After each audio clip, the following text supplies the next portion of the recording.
We're live. Good evening, ladies and gentlemen. Good evening. Thank you. Welcome everybody to the Wednesday, March 15th, 2023 regular meeting of Council. I'll ask for introduction of amendments to the agenda, clerk, and I'll ask for one myself. Given the large number of people here, I think largely for item 7.2, Roads Association Funding Review, I'm going to ask that we do 7.2 before 7.1 in the order. And I would also let people know that we do have a delegation that we're going to do first. I'm sorry, we can't share. This is our annual drinking water report that is mandatory every year, and we have people online who are going to be doing that. It'll probably take in the range of half an hour. That'll be after we get through the lifting of items or whatever, that'll be the first thing. And then the first thing on the staff reports will be item 7.2 if council agrees to amend the agenda, which I believe they will. And when we get to that item, there will be also an amendment that, clerk, could you read the revised? So on item 7.2, there's revised wording for the Road Association funding review. And I'll just, if I may, clerk, I'll give a few preliminary remarks. Thank you all for coming. And we're not going to start discussing it now. It'll come up when it comes up on the agenda. I'm just going to set the stage a little bit for you. Who knew when we went to, who knew when we went to increase the funding that we would generate this much interest, but that's good. And I think what we're finding out, staff, and I would ask you, if you have any comments, you'll be given 2 minutes each to make them. Otherwise, please keep quiet, or I will ask you to leave. You will be considered out of order. Thank you. Staff, it came to our attention from one or two people in the roads associations had written and said we haven't had an increase in some years. So staff went through the process and came up with what you've seen in the report so far as an increase to the funding. But then it's come to our attention, there's lots of still issues here that people who live on the local roads want to be brought forward. So what's being proposed is that we'll probably go through, and it wouldn't surprise me if council approved the funding increase tonight, but we're also asking staff to meet with the road associations over the coming months and come back to us with a fulsome report in a matter of months, let's say. So even though the increase might go through tonight, it's not the end of the road, so to speak. It's the beginning of let's look into this and see where we're at. And I would just say that we didn't get here because this council or previous council or any council decided this is how we wanted this. The province decided on expanding the boundaries of the municipality, and we're still dealing with that. Could we have dealt with it better? Who knows? It is what it is, and we're going to try and come to a solution that makes everybody equally unhappy. And that's where we'll go. Revision, first revision, 7172, second revision, Mr. Clerk. Mayor Lawrence, yes. So the revised wording for the resolution respecting the Road Association funding review would read as follows. So the first part, as you mentioned, Mayor Lawrence, doesn't really change. That council, with respect to road associations, implements the following. Provide a one-time payment equal to the annual cost of living increases from October to October of each year for the years 2018, 2019, 2020, 2021, and 2022.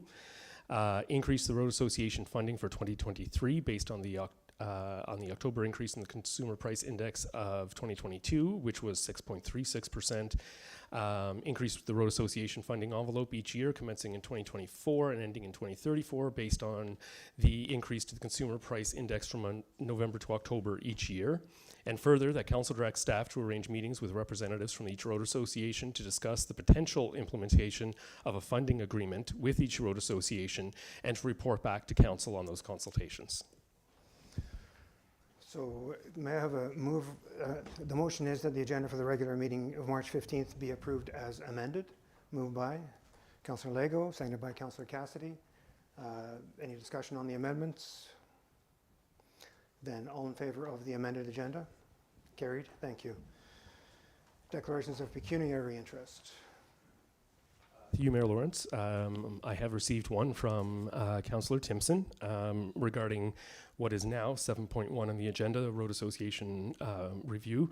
Councillor Timpson resides on one of the road associations. In accordance with the procedure bylaw, when a member of council declares interest in an item, they leave the council chambers for the discussion of and voting on that item. Thank you. And we have minutes to adopt. Motion to adopt the minutes of the regular council meeting held on February 15th, 2023, the special council meetings held on February 13th, 2023, February 27th, 2023, and March 6th, 2023, be approved as presented. Moved by Councillor Bone, seconded by Councillor Cassidy. Discussion? All in favor? Carried. And a motion to receive the minutes from the following boards, commissions, and committees: the October 19th, 2022 Police Services Board meeting minutes, the November 11, 2022 Police Services Board meeting minutes, that these minutes be received by council. Moved by Councillor Van Breda, seconded by Councillor Costco. Discussion?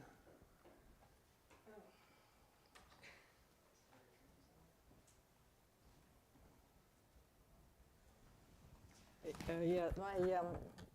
bit of a concern there that we have no dedicated community service officer, and this role seems to be going to junior officers, as well as not a really robust presentation on bicycles or officers on foot, which kind of concerned me, because I think that was one thing that they were pushing forward, to have more officers not in police cars. So won't discuss it here, but Councillor Timpson, we can take, CAO's taking notes. We'll take that back to have it on the next Police Services Board agenda, which is, I think, next week. No, that's a Special meeting, okay. But at the next meeting, we'll put that on the Police Services Board agenda. Thank you. Anything further, Council? All in favor? Carried. Thank you. Determination of items requiring separate discussion. And I'll do it in this order. 7.2, Roads Association funding, we will lift. Then 7.1, Hidden Lake landfill, we will lift. Current and projected loan breakdown. What's it? 7.4, deeming bylaw application for 1780 South Shore. Does this need to be lifted, Clerk, or not? The deeming, is it? It can be done. It can be, okay. Deeming bylaw application for 1780 South Shore and 1774 South Shore Drive. Did I say South Shore Drive? 1780 and 1774 South Shore Drive. Thank you. Environment Committee Annual Work Plan. Lost Lake Center, we will lift, as there are options for council to decide. Appointment of the Emergency Services Manager and Fire Chief. And finally, method of holding council meetings. We will lift because that's a discussion we've been waiting for, and there's options to decide there. So, adoption of the items not requiring separate discussion. Clerk, I have 7 items. Items 7.3, 7.4, 7.5, and 7.7. Mover to adopt those items. Councillor Lego, seconded by Councillor Cassidy. All in favor? Carried. Thank you. And now we have our delegation. Oh, and I would like to, just before we do that, we didn't lift this item, but I want to welcome and congratulate our new acting fire chief, Jeremy Fung.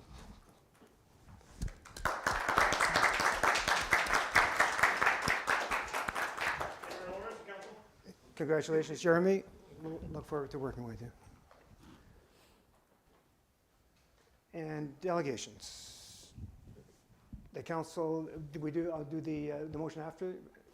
Very good. So this is Northern Waterworks Incorporated, presentation of the 2022 Annual Drinking Water System Report for Hudson and Sioux. CAO, do you want to do the introduction?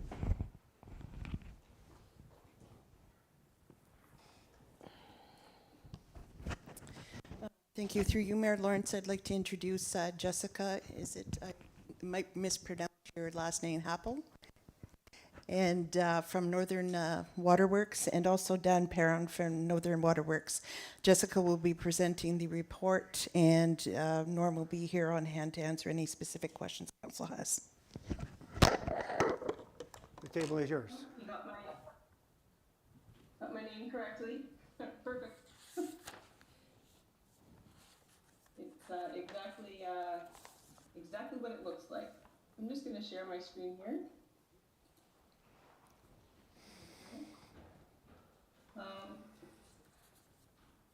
We also have with us today Janine DeBoer, and she has been assisting NWI in the interim while I was being hired, and I've been with NWI for just a couple months now. So Dan will be quite helpful to answer some of these questions about the drinking water system, because I was not there in 2022. So can everybody see? Not yet, no. No, we're still looking at faces.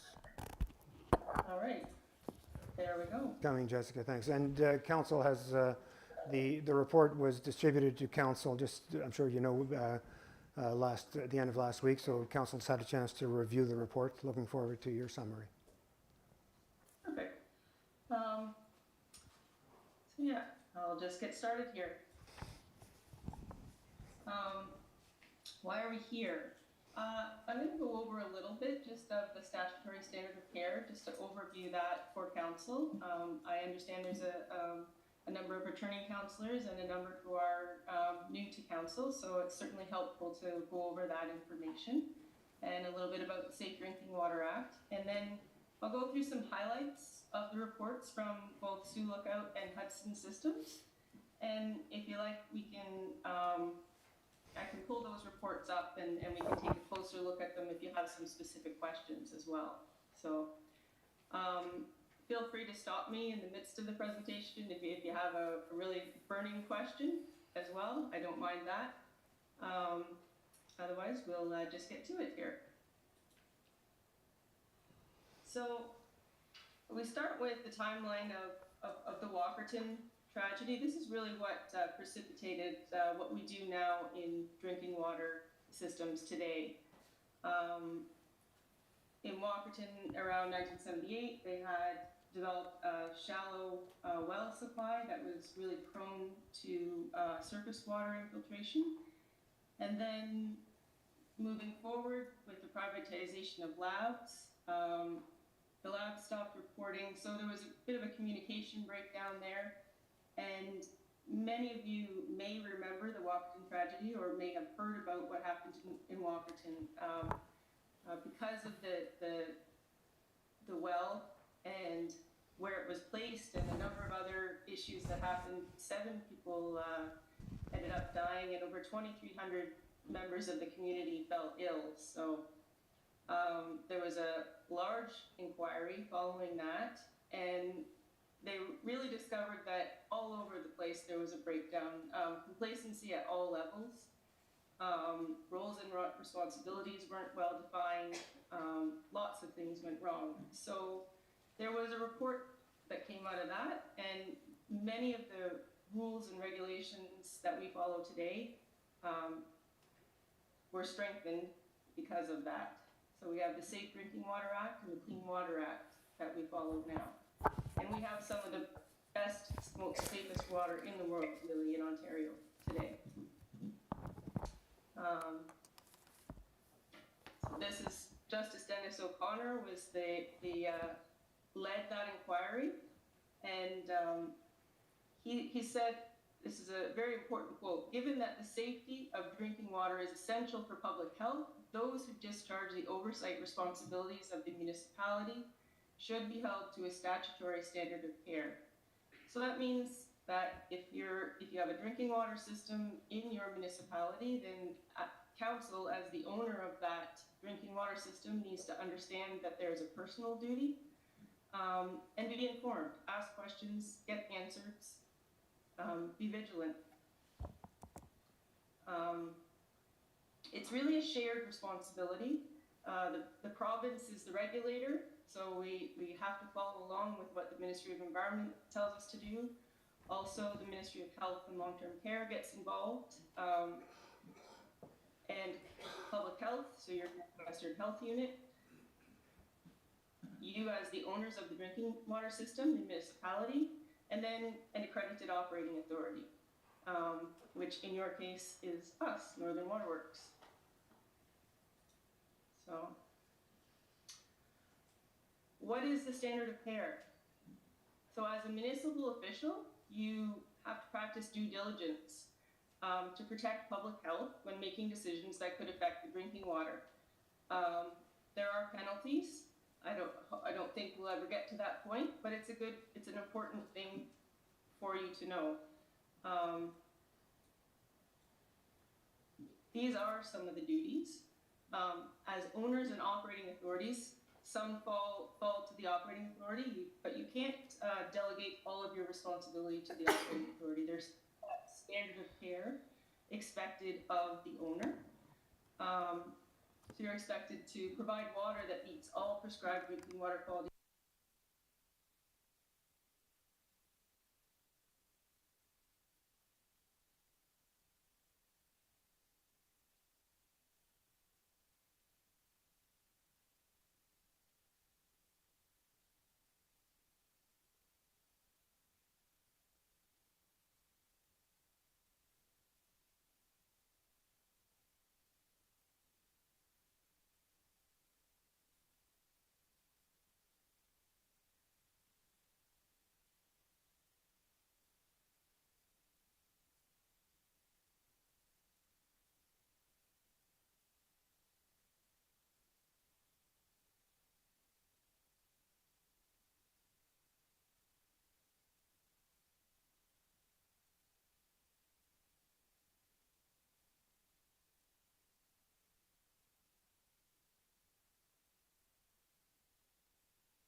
Perhaps, reports.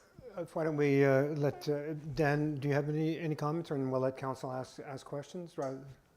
I think that, yeah, if you guys have questions, I can answer them now. So we'll go to council. You've all reviewed the reports and seen the presentation. Questions? Councillor Van Breda. Not really a question, more of a comment. So I did a tour of the Hudson Water Treatment Plant with my father in October, and I was actually impressed how clean it was, and how nice the two employees there was. And we gave us a little tour of the place, and yeah, it looked great, and yeah, it looks. So thank you so much. Yeah, tell them I say hi. Okay. Councillor Timpson. Just a question for Dan. Yes, are any of the recommendations that the NWI is making, are they in the process of being rectified, and are they within our scope at this point?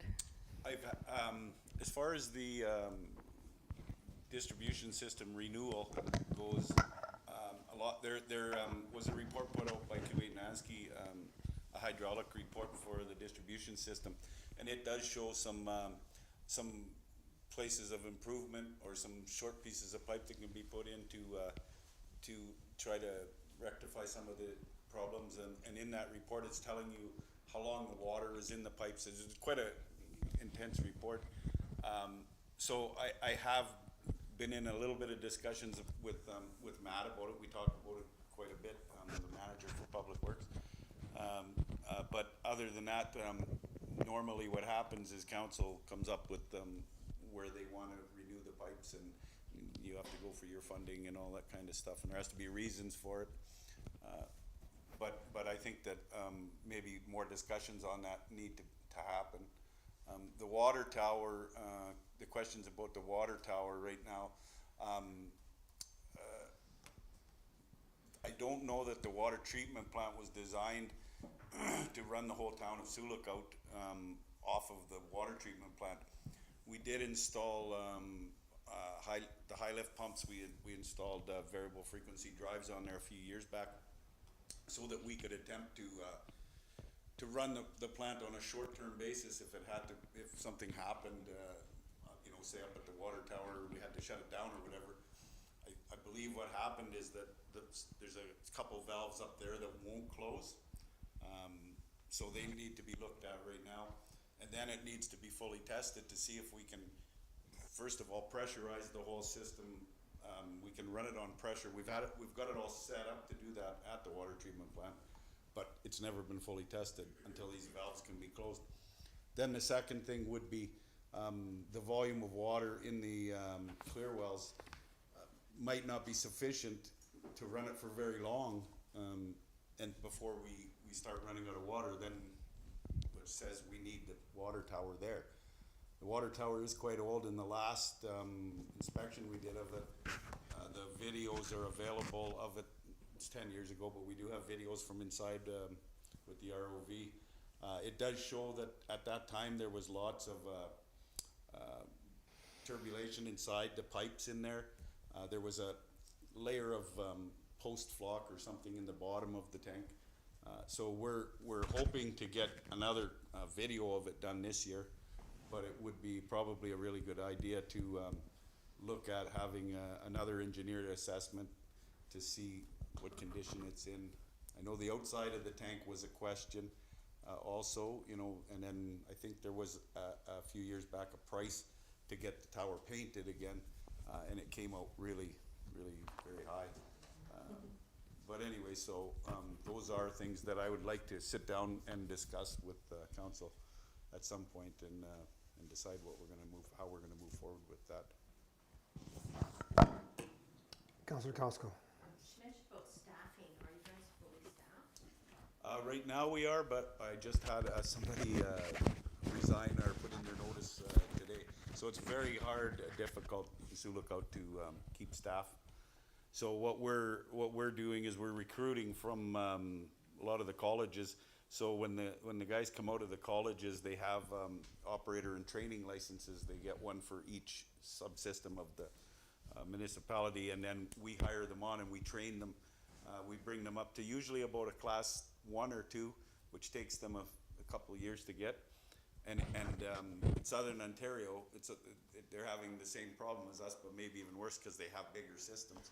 So these guys can go there and get a job almost immediately when they have their class 1s or class 2s.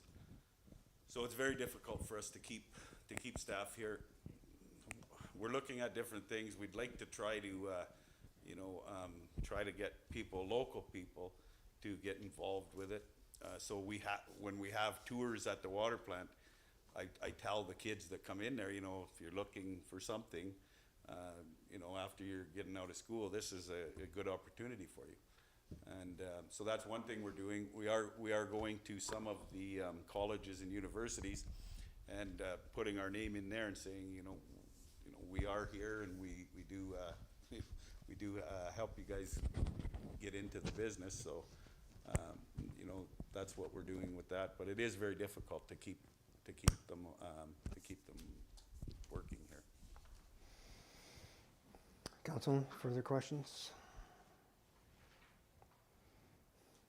On that note, obviously the healthcare sector is having difficulties as well. Every sector is having difficulties attracting workers, and there has been some talk about doing some joint recruiting and preparing some for the jointly preparing some material promoting Sioux Lookout as a place to live. So it might be something that we could work with you on. We've had most of our applicants are from out of the country actually. So we've brought in people from India, say, and the same thing. They all want to move to Toronto once they get their licenses, right? So we're working with somebody right now, a fellow over there, to get him over here. He's already been here working, but couldn't keep working here, so he was sent back, kind of thing. So now we're trying to get him back again. So it's tough. So Dan, you mentioned some things that need to be looked at, and council relies on you and Public Works and CAO to bring those to council's attention after you have some recommendations. So we look forward to those on whether it be the water tower or the lining of the pipes or whatever it is that. Yeah. So I think that and I know that there was a report before this last hydraulic report. There was one that was done quite a few years ago, and I don't know if you remember it, but in that report, I remember when I think it was Mario Rossetti was here, we were discussing it, and they said that if the standpipe was taken out of the equation, that everything failed, like it crashed, right? So I think it would be it would be important to do that, especially with we're trying to add on to the airport, and the airport's drawing directly from the water tower. Very good. Just on a couple of times in the presentation, it said below the standards, which really means it exceeds the standard. It means that it's a good report. When it said below doesn't meet the standard, I just want to. If you looked at that phrase on itself, it looks like, well, we didn't meet it. But the one thing about the HAAs and the THMs is that it all depends on the amount of time that the water has reacted with the chlorine in the system. So where you have pipes that maybe the water is taking, well, in that report it'll show you, I think they use 100 hours for high end of it. So if you can reduce that by adding a line that'll move the water around a little bit more, then you'll lower those numbers down too. We're taking all of those samples, by the way, at the airport, which has got a 12-inch main going all the way out there and not very much use. So possibly when you get some more development in the Bigwood end there, that might move that water a little bit more and drop those numbers down. So the only reason we're doing it out there is because we tested all around town and found that was the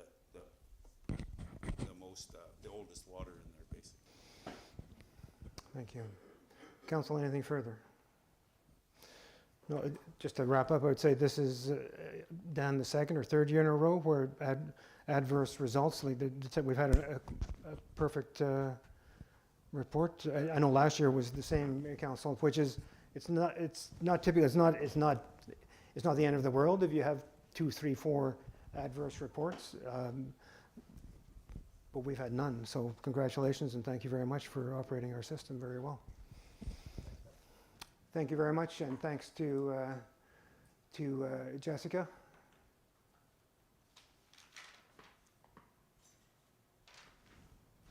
I think that's a wrap. Thank you very much. There's no, do we have a motion to, thank you. So we'll have a motion to receive your report, I think it is. Dan, go ahead, clerk.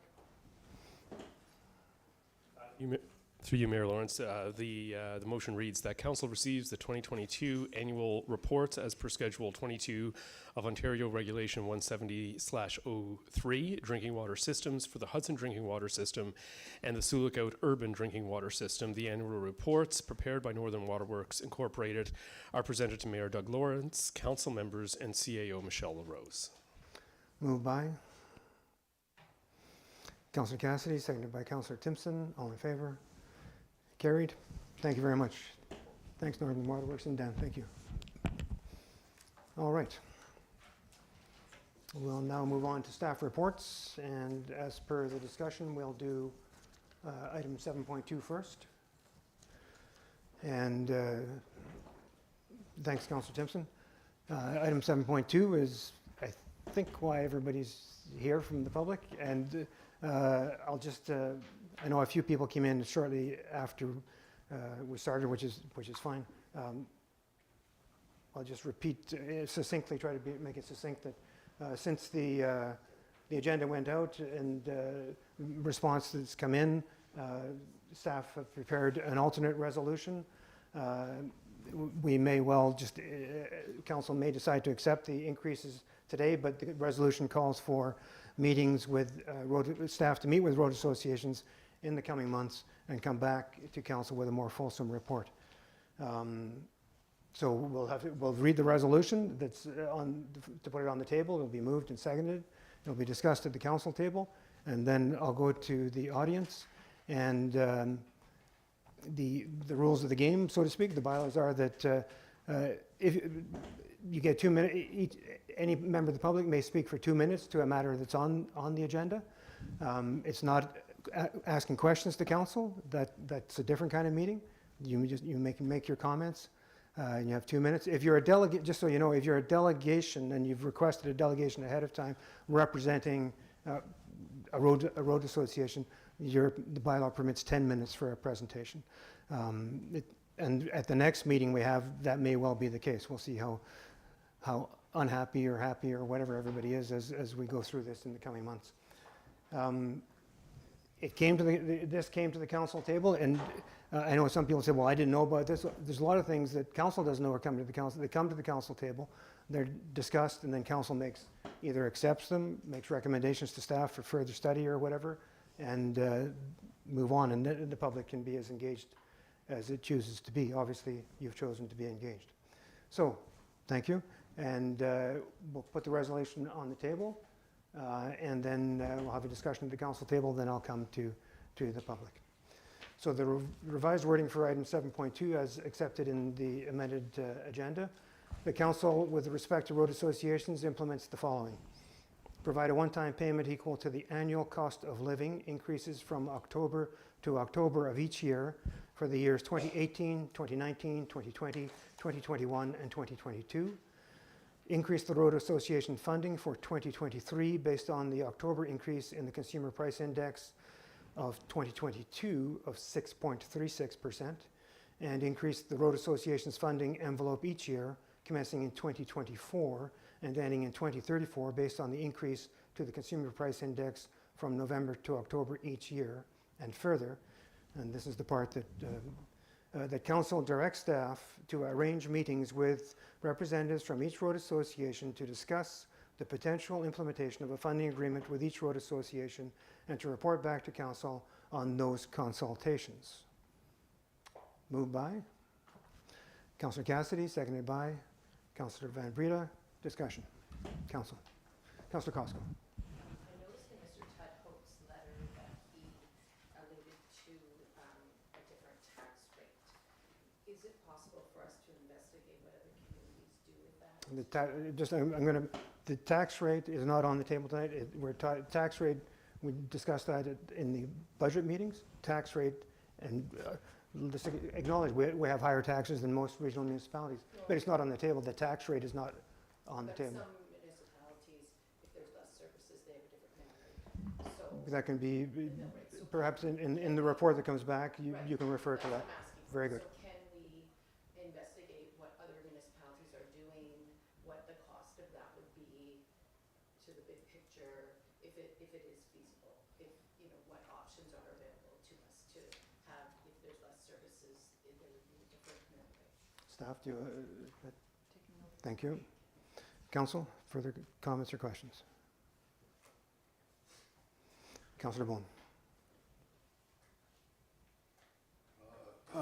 Bullet point 3, increase the road association, like commencing in 2024, ending in 2034. There hasn't even been discussions with the road association, so are we able to remove that part of it? Make an amendment? If council agrees to amending the resolution, it could be included and amended in the, I'm sure there's going to be a new resolution, something that looks similar and different to this in a few months for us to consider. So since it won't come into play prior to that, Councillor Bone, perhaps we could consider then, at that time, CAO clerk, what do you think? Just, I understand what you're saying, but it may become a moot point in 3 months, depending, or whatever the time frame is. Is that acceptable? Yeah, I understand, yeah. Yeah. I'm fine with that. Anything further, Councillor Bone? Nope. Anybody else before I go to Councillor Cassidy? Yeah, the one thing that I kind of looked at and is the two ways that we calculate the grants, the maintenance cost or the property assessment factor. And I would like to see, when this comes back, I'd like to see something that we can standardize, and hopefully this can come out in the discussions with the road boards. Just comparing a couple of the roads boards, you see that the rate per kilometer hover around the $4,000 per kilometer mark, give or take a few $100s. But then when you actually look at it as per property on that section, some of them work out to $1,000 per property, some work out to a couple $100s per property. So there's varying degrees of discrepancy. I think by using two models, I would like to see one model standardized across the board that's fair to all road boards. And whether that includes properties and amount of properties and length of road or however that looks, I think there's something that should be equal to everyone. My other point was the insurance that we have in that agreement. I think that is something that we need to look at, because it is it will basically suck up all the funding that we give out. I did call an insurance broker today, and he confirmed that it would take away almost all the funding that we give. The other question to propose, and this would be to have in the discussions with why, like, I understand that everyone has their road that they look after, but I think there are 9 groups of households or properties in this municipality that are all in the same situation. Why do we need 9 individual roads boards? What if we could have one person from each that represents them sit down, and then we can have a discussion on how, or have one board that looks after these 9 roads. And it's a little bit out there. It might, and not everyone might agree to it. It's a thought. It would just save us engaging with 9 different boards, save 9 different agreements. And if we had one board, it would eliminate 9 different insurance policies. So, CAO, have you? Through you, Mayor Lawrence, to Councillor Cassidy. Yeah, that's something that can be looked at when we consult with the roads boards. Thank you. Council? Councillor Cassidy? One further point, and this is something that I don't necessarily think that that we should put on people that are volunteering to step up and look after the roads is how additional revenues are collected. Making people bill collectors, it puts them in a hard spot, and it discourages people from stepping forward to look after the road. If they're going to have to go after and harass people or try and track down money to look after the road and make ends meet, this is something that maybe we could look at is maybe there's a larger surplus. Like if there is a surplus, and if we did have one roads boards that look after all of them, that surplus goes into a pot. So if there is something that occurs with one road, there could be a shifting of funds or moving around, or we could establish some type of a reserve or something that might have extra funds that could go to this in extenuating circumstances. Thinking washouts or any events like that, or like last year when we have extremely high snowfalls, we allocated extra money for the maintenance of our roads that we had set aside. Is this something we can look at? So. Staff, you heard, got that? Good. All right, council, anything further? All right, so I will invite, if there are any members of the public, and what I would do is ask you to stand and come there. Carly, you'll help with the microphone. There's a microphone here. Stand, state your name, and speak to the issue that's on the table. Not other broader issues, but the issue that's on the table. And limit your remarks to 2 minutes, more or less. And once ground is being covered, let's try not to cover it again. But we'll look forward to hearing from members of the public. Please come up and state your name, and off you go. And again, this isn't a time, the council meeting. Yeah, it might be easier for me. I'll just sit beside you. And as much as you might want to ask council questions, that's not the way council meetings work. It's make your comments, we will hear, and I'm hoping the process that ensues over the next few months is going to work. Go ahead. Good evening, Mr. Mayor Lawrence. And sorry, can you hold it? And if you keep your fingers away from the top of the mic, you'll stop the scratching. There you go. Try that.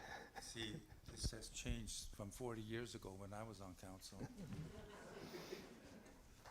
A few other things have changed too, I imagine. But Oh, the building too. Good evening, Mayor Lawrence and council members and staff. My name is Thomas Hopp, and I live at 47 Grand Trunk Pacific Trail. I have come to speak on item which has been amended to 7.1, which is the Road Association Funding Review.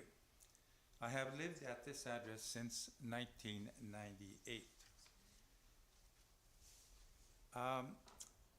I would like to address the situation that the submission that I submitted to you, and I believe all of you have a copy of the written report, has been able and also given you some insight as to what I and the people on Grand Trunk Pacific Trail have sought of.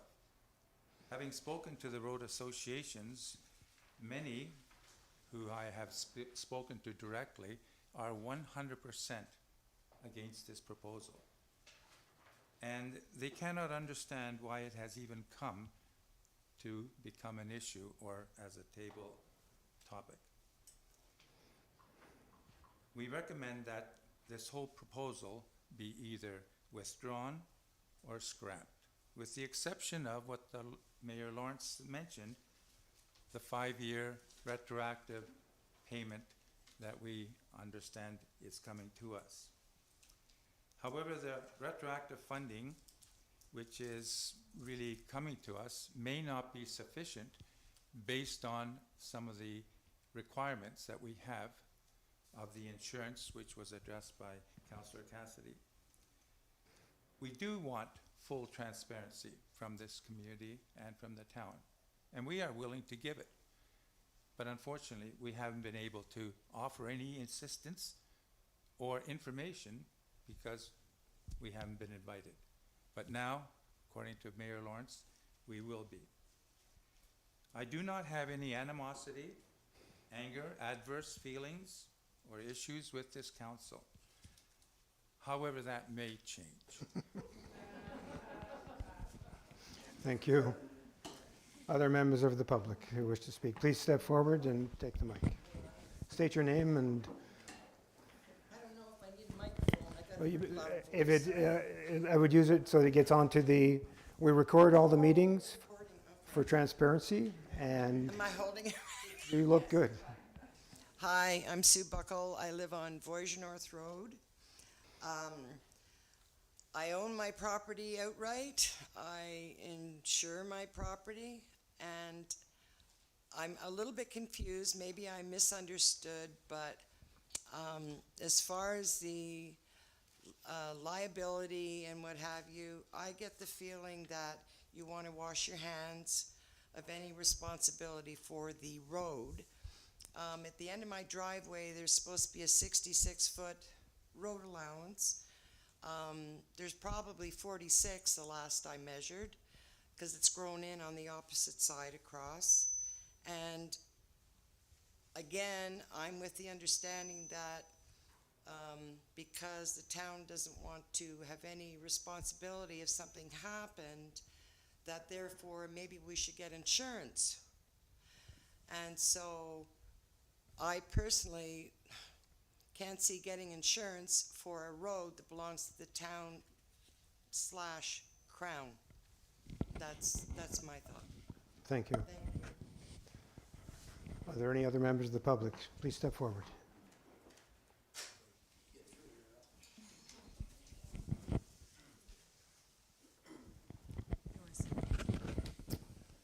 Good evening, I'm Lou Morgan. I live on 86 Fanning Avenue. I've been there since 1980. What I would like to see the town council and mayor table this program, and we'll get allow us to have a representative from each unorganized road board, or I guess you would call it, get together and bring a presentation back to council, and then we can work out a plan from that point on. Thank you. Thank you. And I'll just, what we're going to do is you'll work with staff and then come back to council, and each individual member may make a delegation at that council meeting once we have a staff report.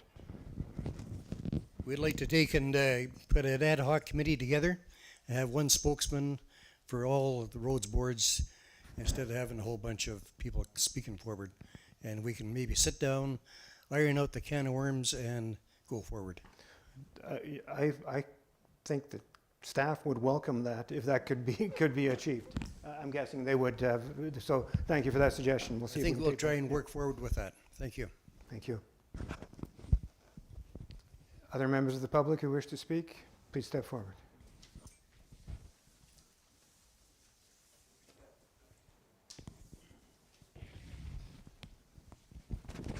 Hello, my name is Heidi Engel. I'm from Voyageur North Road. This treasurer position has fallen into my lap because nobody else wants to touch it or have anything to do with the town. And it seems to be a lot of animosity. But I think if we don't have to stay as tax collectors for the town, there will be more people interested in taking part. Thank you. Staff are making notes. Yeah, thank you. Any other members of the public who wish to speak on this issue?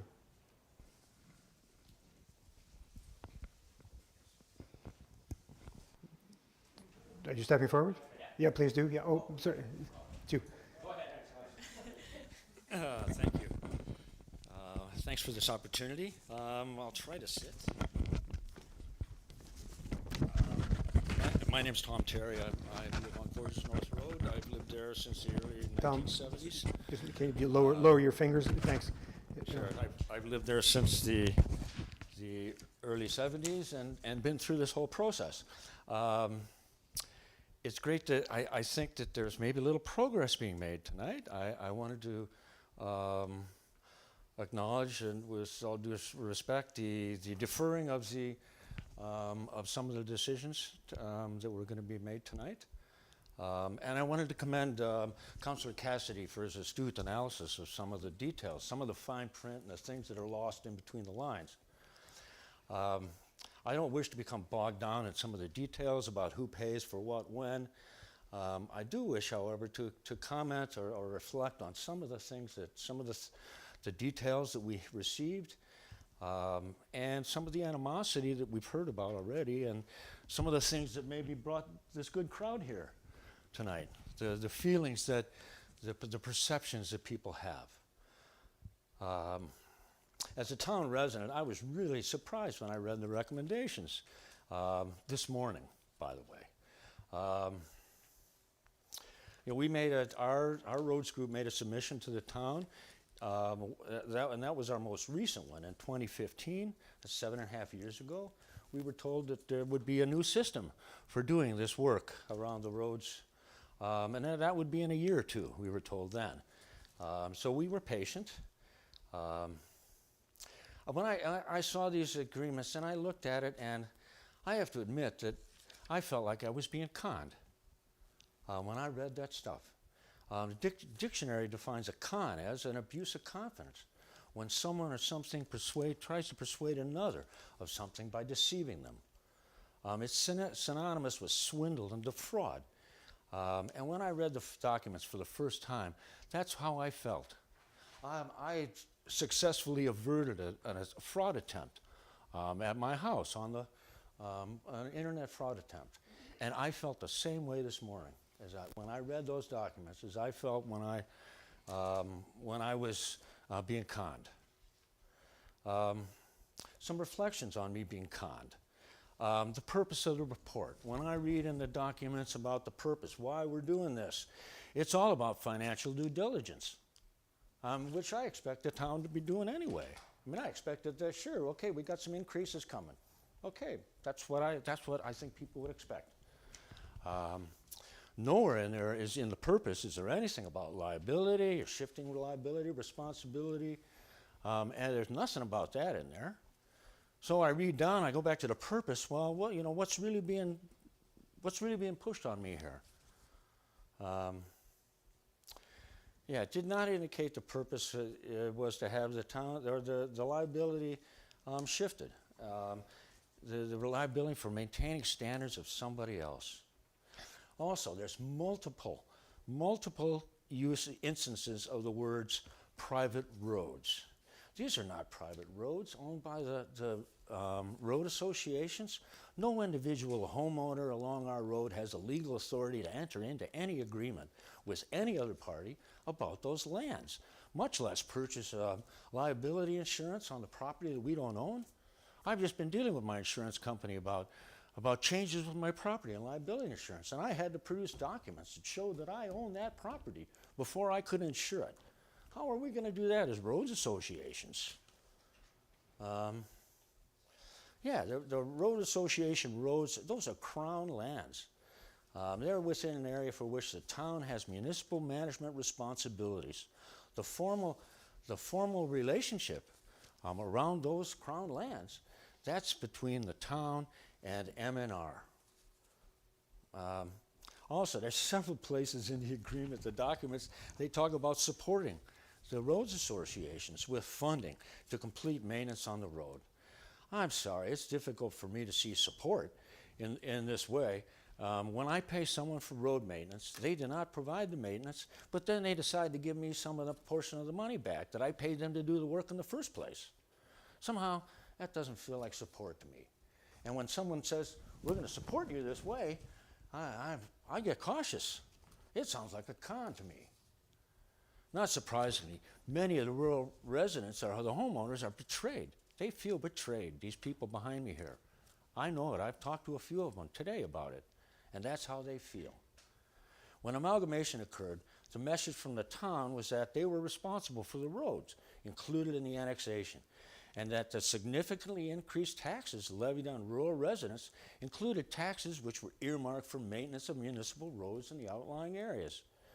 The town's response to the dilemma of vastly increased responsibilities after annexation was to create this RA system, this Roads Association system or program, whatever we're going to call it. But this program, this Roads Association program, it effectively created a double standard in how the town deals with access to the homes of rural residents. When it comes to rural roads and road maintenance, the town has two sets of standards and effectively disadvantages the roads associations for nothing other than having been under a separate set of circumstances when annexation occurred. This is something no one was responsible for. Now, groups of individual residents are being told they have to collect money, basically collect taxes from others along their road who may be unwilling to contribute their fair share to the town. We've got a couple of them on our road. They refuse to pay anything towards the road, period. Even if we had road residents who were willing to take on this collection role, go around to your neighbors, I need a few more hundred for the plowing. Mr. Terry, are you on your final paragraph I here? am, yes. Thank you. What legal authority would I have to ask one of you or one of my fellow road members for those taxes? I have no authority. With the prospect of it costing our road association several $1,000s for liability insurance, we may be better off to just not participate. I mean, we'll pay a little bit more for things we don't get, but as rural road residents, we're used to that. We pay for a lot of stuff we don't get. So I encourage you to please go back, step back, take 12 months or so if it's necessary, collaboratively with meaningful engagement of representatives of some of the roads associations, develop one approach to rural roads so there's no longer a double standard to play. If the council is really interested in achieving transparency and accountability with regards to these roads, and that's the purpose, that's the stated purpose, it's typed in those documents, accountability and transparency, then it's incumbent upon council to take a different, more equitable approach to all the rural roads for which the council's responsible. Thank you. Thank you. Are there any other? Thank you. Are there any other members of the public who wish to speak?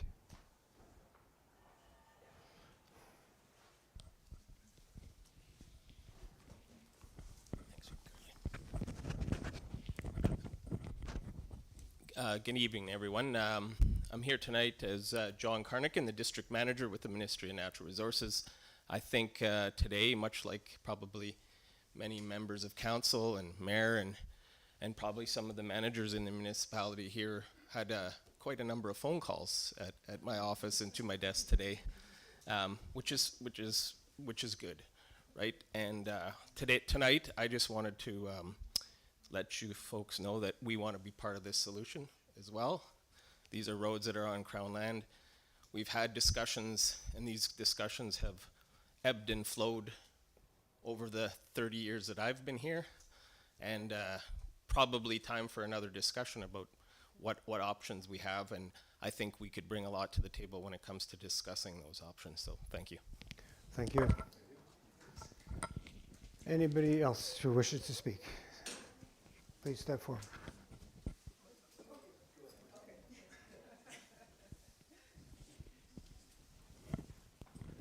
I'll be really quick. I just want to say that... State your name, please. Thank you. Oh, sorry. I'm Jude Dawes, and I'm on Grand Trunk Pacific Trail.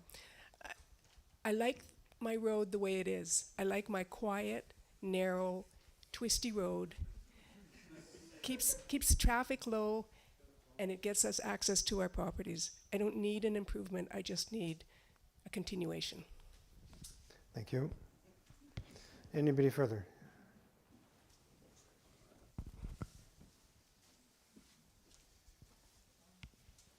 Thank you. Hi, Sean Bryan. I'm a new homeowner on Ogama, so thanks for including me. And I just so I'm heartened to hear that there's a plan to move forward collaboratively, including all the voices that need to be heard. And I hope that in that process, we wherever we end up, we capture the institutional memory. A lot of these folks that have been doing this work for a long time, right? they know a lot. We certainly don't want to lose that. We don't want to lose the passion. And so it's important that we proceed in a way that just respects all of that and has everybody on side. So yeah, I look forward to being part of the solution. Thank you. Thank you. Is there anybody else in the public who wishes to speak to the matter tonight? I'll give it one more call. Is there anybody else in the public who wishes to speak to the matter tonight? No, thank you very much, public. So we do have a motion on the table, and Council, any further discussion on the motion that's on the table? Councillor Lego. From what I heard tonight. And if you'd speak to the council table, not to the public, thank you. From what I heard tonight, I don't know if everybody's interested in just doing the last 5 years and then working on the rest of it with staff and the MNRF to move forward. So will we be removing some of these? amendments? Sorry, yeah, that's the, sorry? Yeah, that's up for discussion. That's why, so the motion is on the table, and you can vote for it, against it, or you can propose amendments. Oh, I would propose that we would just go with the payment, the one-time payment over the last 5 years, and then we begin sitting down with the road associations and the MNRF and taking a path forward. Just the first point. Not the 2023, but No, just from what Mr. Morgan indicated, they were interested in the. keep in mind that, and with all respect, each individual that spoke was speaking as an individual, not representing the That's what I was the group. Yeah. wondering as well. Yeah. So. So council, any thoughts on that? Councillor Cosgrove? Councillor Cassidy? I would think we need the second bullet point because that's increased the road association funding for 2023 based on the October increase of the consumer price index. So that would be, I would say bullet point 1 and 2, and then I would think that bullet point 3 would probably get worked out through some of the further discussions later on. So that would be my suggestion for the amendment to the motion. Council? I'll call for, and I'll get the clerk to help me with amending the resolution. And the final, the council direct staff to arrange meetings remains. Yes. Yes. All right, clerk, can you help me with the amending process? Through Mayor Lawrence, certainly. It was Councillor Cassidy that moved the motion, so if he's amenable to those changes. Yeah. Okay. I think he would be. Through you, Mayor Lawrence, then the recommendation would be that the second and third bullets? No, Sorry. the first and second remain, the third is removed, Third bullet is removed. and the final paragraph remains. I would like to, through you, Mayor Lawrence, suggest that in addition to the road associations, that consultations be undertaken with the MNRF as part of that second resolution. With each road association and the MNRF, and report back to council. So that's a second amendment. Councillor Cassidy, you're good? Good. And I only need to ask the mover, right? I don't need to go to the second, okay. So we now have an amended resolution on the table, which I will, unless there's further discussion, I'll put that to the vote. Everybody understands the amended resolution? All in favor? Carried. Thank you very much. And as I'll give you the public an opportunity to exit if they choose, I'll just say that every 3 or 4 years, and I hope everybody else is the same, I forget my phone. Today I was 15 minutes down the highway to Dryden for a KDSB board meeting, so I received none of your phone calls today. I'm sorry. It wasn't intentional. It wasn't intentional. Thank you.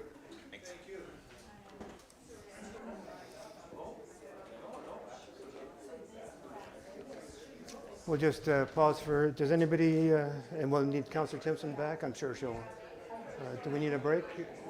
Let's take a 3-minute break, council, and come back for item 7.1.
Convene. Thank you. So we're into staff reports, doing Hidden Lake landfill fee changes. And this is a rather lengthy resolution. That council authorizes and directs the following changes to the Hidden Lake landfill fee structure and account system. 1. Eliminate the 15% discount from residential municipal solid waste MSW rate that is given to the commercial MSW clients over the next 3 years at 5% per year, effective January 1st, 2024.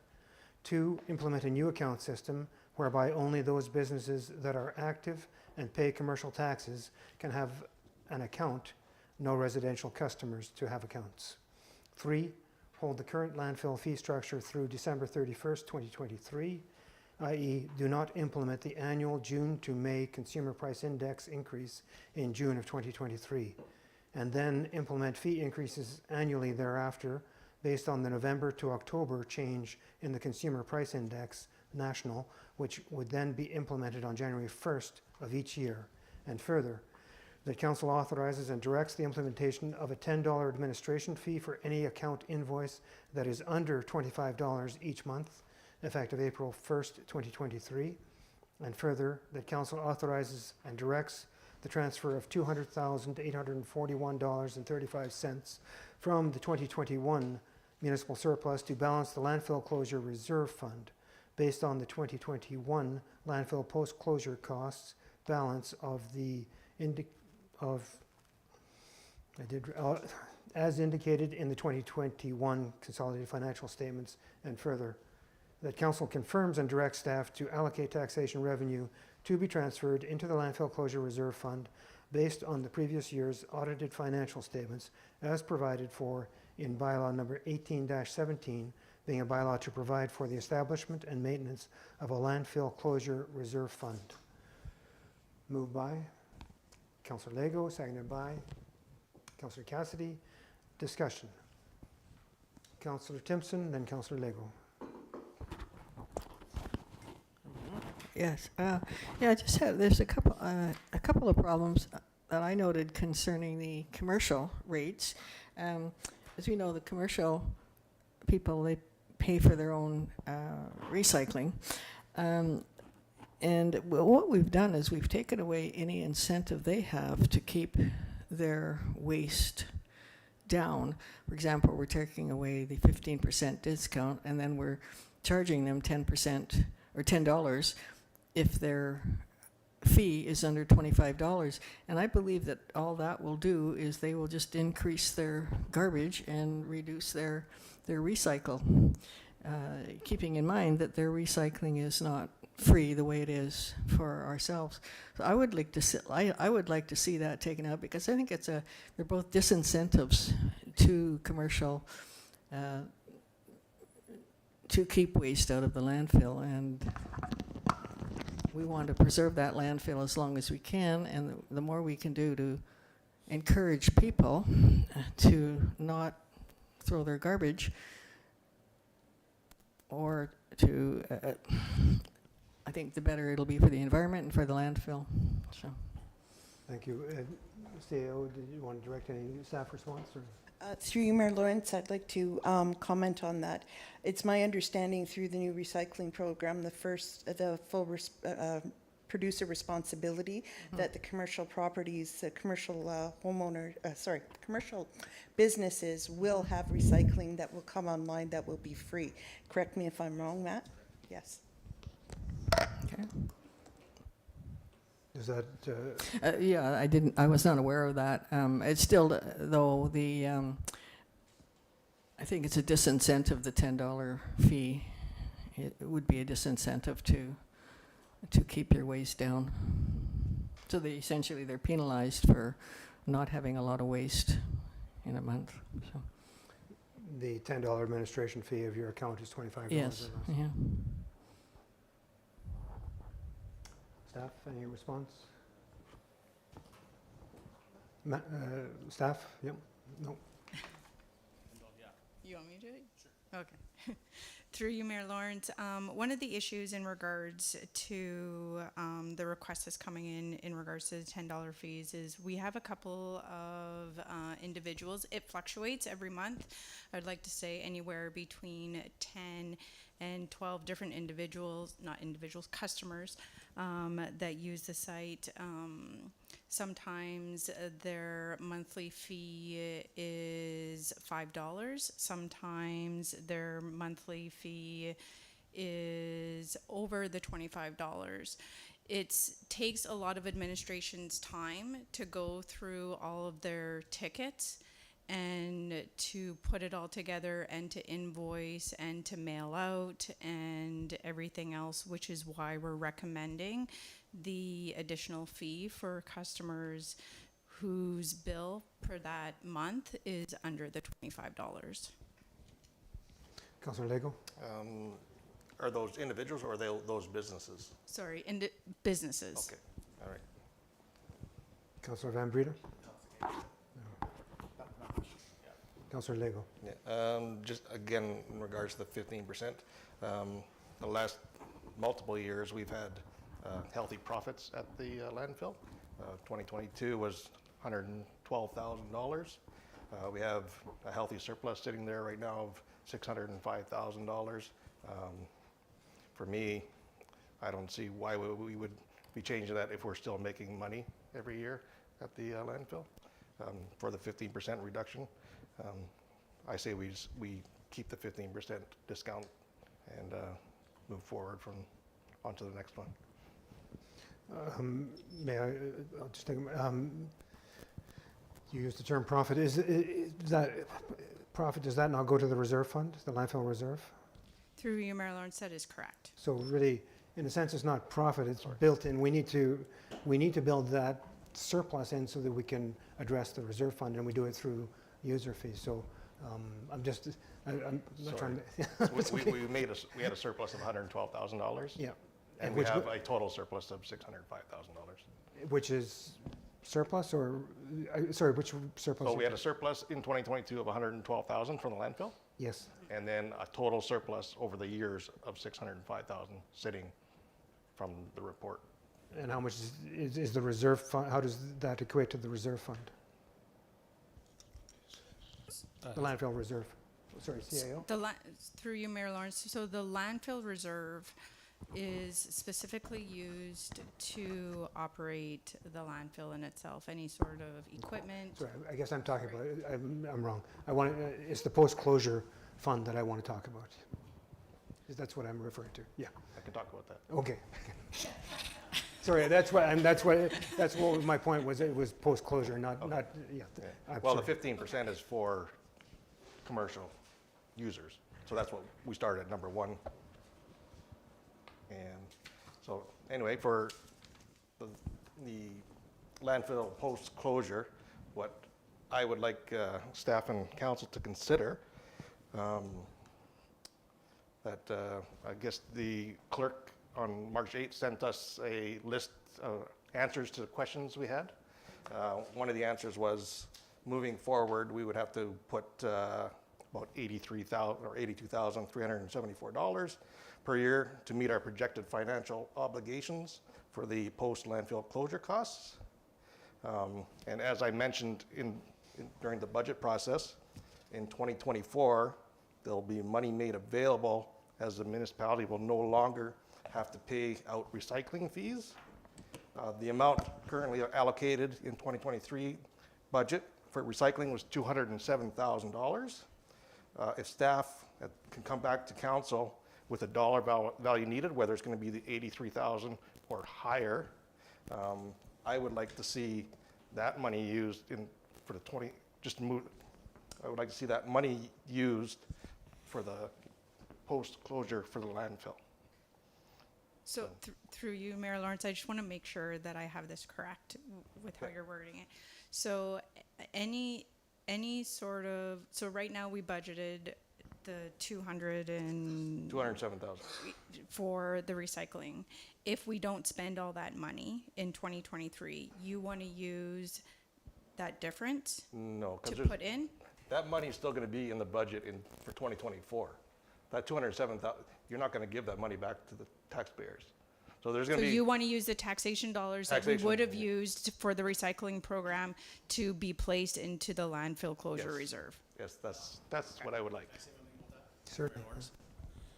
Just when we were talking about our budget, when I did the budget this year, we accounted for a lot of the recycling funds like gone, and that still didn't like almost made my budget balance. That Mayor Lawrence made a comment about that when like the public works budget, we didn't go up very high from last year, and that's because a lot of that recycling savings came into like fuel costs, equipment, all that kind of stuff.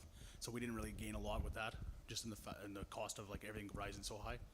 But that's why the public works budget didn't go a lot higher than it did this year, because of the savings from the recycling. It's just something to think about. But that money's gonna be absorbed somewhere else in the operations, so. I So- would like it to be used to pay off this post-closure for the landfill, a part of it anyway. CAO? So just to clarify, I think I understand, Councillor, what Councillor Lego is saying. In 2024, you want us, as part of the budget, to allocate a transfer to reserves for the post-closure costs, given the fact that we won't be incurring any more recycling. Yes. More elegant than I put it. More elegant than I put it. And the advantage of doing that might be that as we look at the post-closure costs in coming years, we might be able to squeeze them down a little bit, right? Because we'll have a better head start. Yeah. Councillor Costco. I'm in agreement with Councillor Lego where I don't want the 15% discount removed from the businesses. I think that is passed down to the consumer, and you think of someone like, let's take a roofer for example. You know, it's by weight. That's a huge cost that's passed down. I mean, we're already, you know, housing costs are already, you know, very prohibitive in Sioux Lookout. I don't want that cost passed down to people. I don't want to eliminate the 15% discount from our businesses. Like Corey said, or Councillor Lego said, there is somewhere else we can get that money, and I'd like to see us look elsewhere for it, not from our businesses. Councillor Bone and then Councillor Van Breda. I agree. I'd like the 15% discount to remain and just look at it year to year if we have to make a change.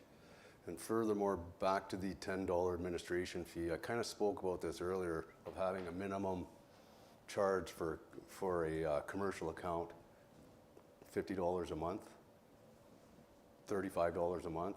So if you want a commercial account, you got to pay a minimum to get into it. And then maybe those people that are causing, you know, the extra work to the staff will just say, well, I'll just do residential, I'll just do it on my own. Like the ones that are putting in literally tons and tons of garbage, that's not going to come into play, the $10. I'm just trying to figure a way to make things simpler. Thanks, Councillor Bone. I'm just looking at it too. Would it not be awkward if somebody's account invoice was $23 and then you're adding 10 and it's 33? No, I'll just pay 25, thank you.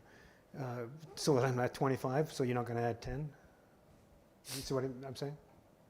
I'm just not sure how that would, if my clerk, Through Mayor Lawrence, so the rationale for using an administrative fee was because when this was first brought before council on December 7th, there was council's direction to staff was they didn't want it based on tonnage. So tonnage equates to minimum, they didn't want to have to commit to a minimum tonnage. And so staff said, okay, if not a minimum tonnage or a minimum amount, then maybe this would be a viable alternative. So I think Councillor Bones put it to staff. What about if we just had a minimum, and these are commercial accounts, right? So why don't we just say the minimum commercial account is $30 per month, period, and it goes up from that? Is that you would cover your costs, and maybe some people would drop out if they didn't want to? Does that make any sense? So through you, Mayor Lawrence, what that would mean then, in some cases, some people would be paying more than a $10 administration fee. Yep, that's right, and those are the people you really don't want to have the commercial account in the first place, right? And it would, so by changing the commercial account, then maybe they just drop off. Just a suggestion. So through you, Mayor Lawrence, just a quick comment on that. So we do have customers that have an account with the landfill that only use it 4 or 5 times a year. So those customers would be charged the $35 every month, even though they don't use it within that month. Oh, no, I didn't mean it. No, the minimum invoice would be $30. Okay.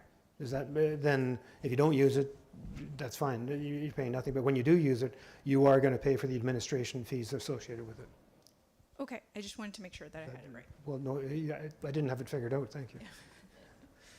To kind of go over what Councillor Timpson said, like I do agree that to scrap the $10 fee, just because we should be encouraging businesses to use less waste overall. This should be like the main goal is to help, you know, reduce waste. Because think of it, if you're a business and let's say, you know, I'm going to be right under it, I'm going to go home and get my garbage just to make sure I go over it, right? Because so like we have to, like I don't want to.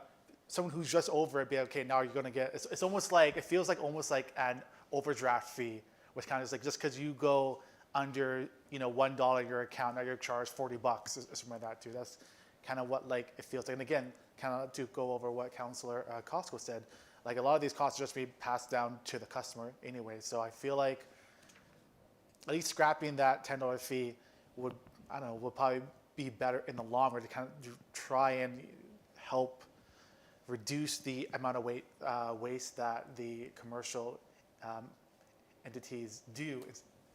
In that, yeah, sorry, that was it. You're done? Thank you, Councillor Bone. Furthermore, to Councillor Timpson's about recycling, could I get some clarification from Mr. Lalonde on the recycling program? How about these business contractors, like if they cut up their cardboard and put it in certain amounts, do they get free recycling, or is it different for businesses and contractors? Through Mayor Lawrence, right now it is different for businesses. It's actually privately contracted. I believe PZO still does that, but it's going to be transitioning here. A lot of it starting on July 1st this year. I'm not sure exactly how the commercial, there is talk still about how they're transitioning, because they are transitioning a little bit differently, but they are going to be coming alongside the same as residential. Because what I'm seeing is if they're not getting charged to have their cardboard packed instead of getting charged, I know it's light, but certain recycles, and they get involved with the recycle programs, that would alleviate landfill. CIO or Public Works, you can direct it. My understanding is that once the province is implementing this user responsibility, once it's implemented, the municipality's out of the recycling business, are we not? Correct. We have nothing to do with it, whether charging or anything, right? We're out of it. So it's being done in a phased-in approach, to which Sioux Lookout is part of the first phase starting in July of 2023. And so over the next couple years, it's being phased in with different municipalities throughout the province. So by January of 2026, it's going to be full producer responsibility in its entirety, where the recycling will be borne, the cost will be borne by the producers of the products that create the recycling packages and so on and so forth. And then during that time, they're also looking at how they're going to deal with the commercial businesses, because a lot of municipalities only do residential recycling. They don't do the commercial. So they're looking at doing that as well. But that will be coming online as well during that period of time. We're just not sure of the timing. Councillor Cassidy. Just a question. Councillor Costco's comment made me think of this. With the roofers, we're talking the roofers and item 2 about having to pay commercial taxes. How do people that run a roofing business, I don't see storefronts for them, or I don't know about commercial taxes. Like, how would some of those contractors fit into this to have accounts that probably do generate a lot of waste?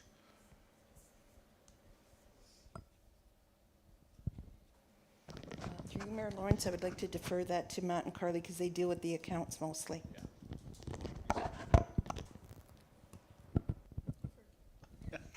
Through Mayor Lawrence.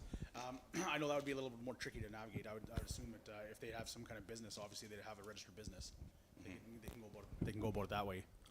They might not pay. Is it, when you say commercial taxes, is that commercial municipal taxes? Yeah, for businesses in that way. But for they should have to be able to have an account also. Like if they're a roofer, I know we don't have a lot of roofers in our accounts. I think there's maybe Okay. one or two, Okay. if any. They, a Even- lot of times they even- just come and pay with their cards anyways. Okay, and even some of the other construction companies in town might And do the same way? Through you, Mayor Lawrence, the construction companies that we do have registered at the landfill, they're larger companies like Makenga that we have contracts with, or contracts with companies that are brought in that we know that are dealing with some of the Aboriginal companies within town, or also with the school boards and everything else. So those we know are contractors that are coming in town. We have no issues with that because they are a business and they are working within Sioux Lookout on contracts. Thank you. Councillor Cassidy and then Councillor Lego. Would it be, could we potentially add to that line item number 2, those businesses that are active and change the and to or pay commercial taxes? Would that be a reasonable amendment? Because that would open that to have businesses and just active businesses So, that could have accounts that. so change it to are active and or pay commercial taxes? Yeah. I'm going to go through a list of amendments in a few minutes here. Councillor Lego. In regards to that council authorizes directs to transfer $200,841 from the 2021 municipal surplus, I would like that removed. If we're going to move forward with paying off the post-closure landfill debt with whatever number staff comes back to us, I don't see a reason to be using the surplus to pay it off because we're going to be paying it off over the next 30 years. So, and if we look at 7.3, staff is asking that maybe we look at paying some debt down. There was $169,000 they would like to pay off. That $200,000 could go pay off that instead.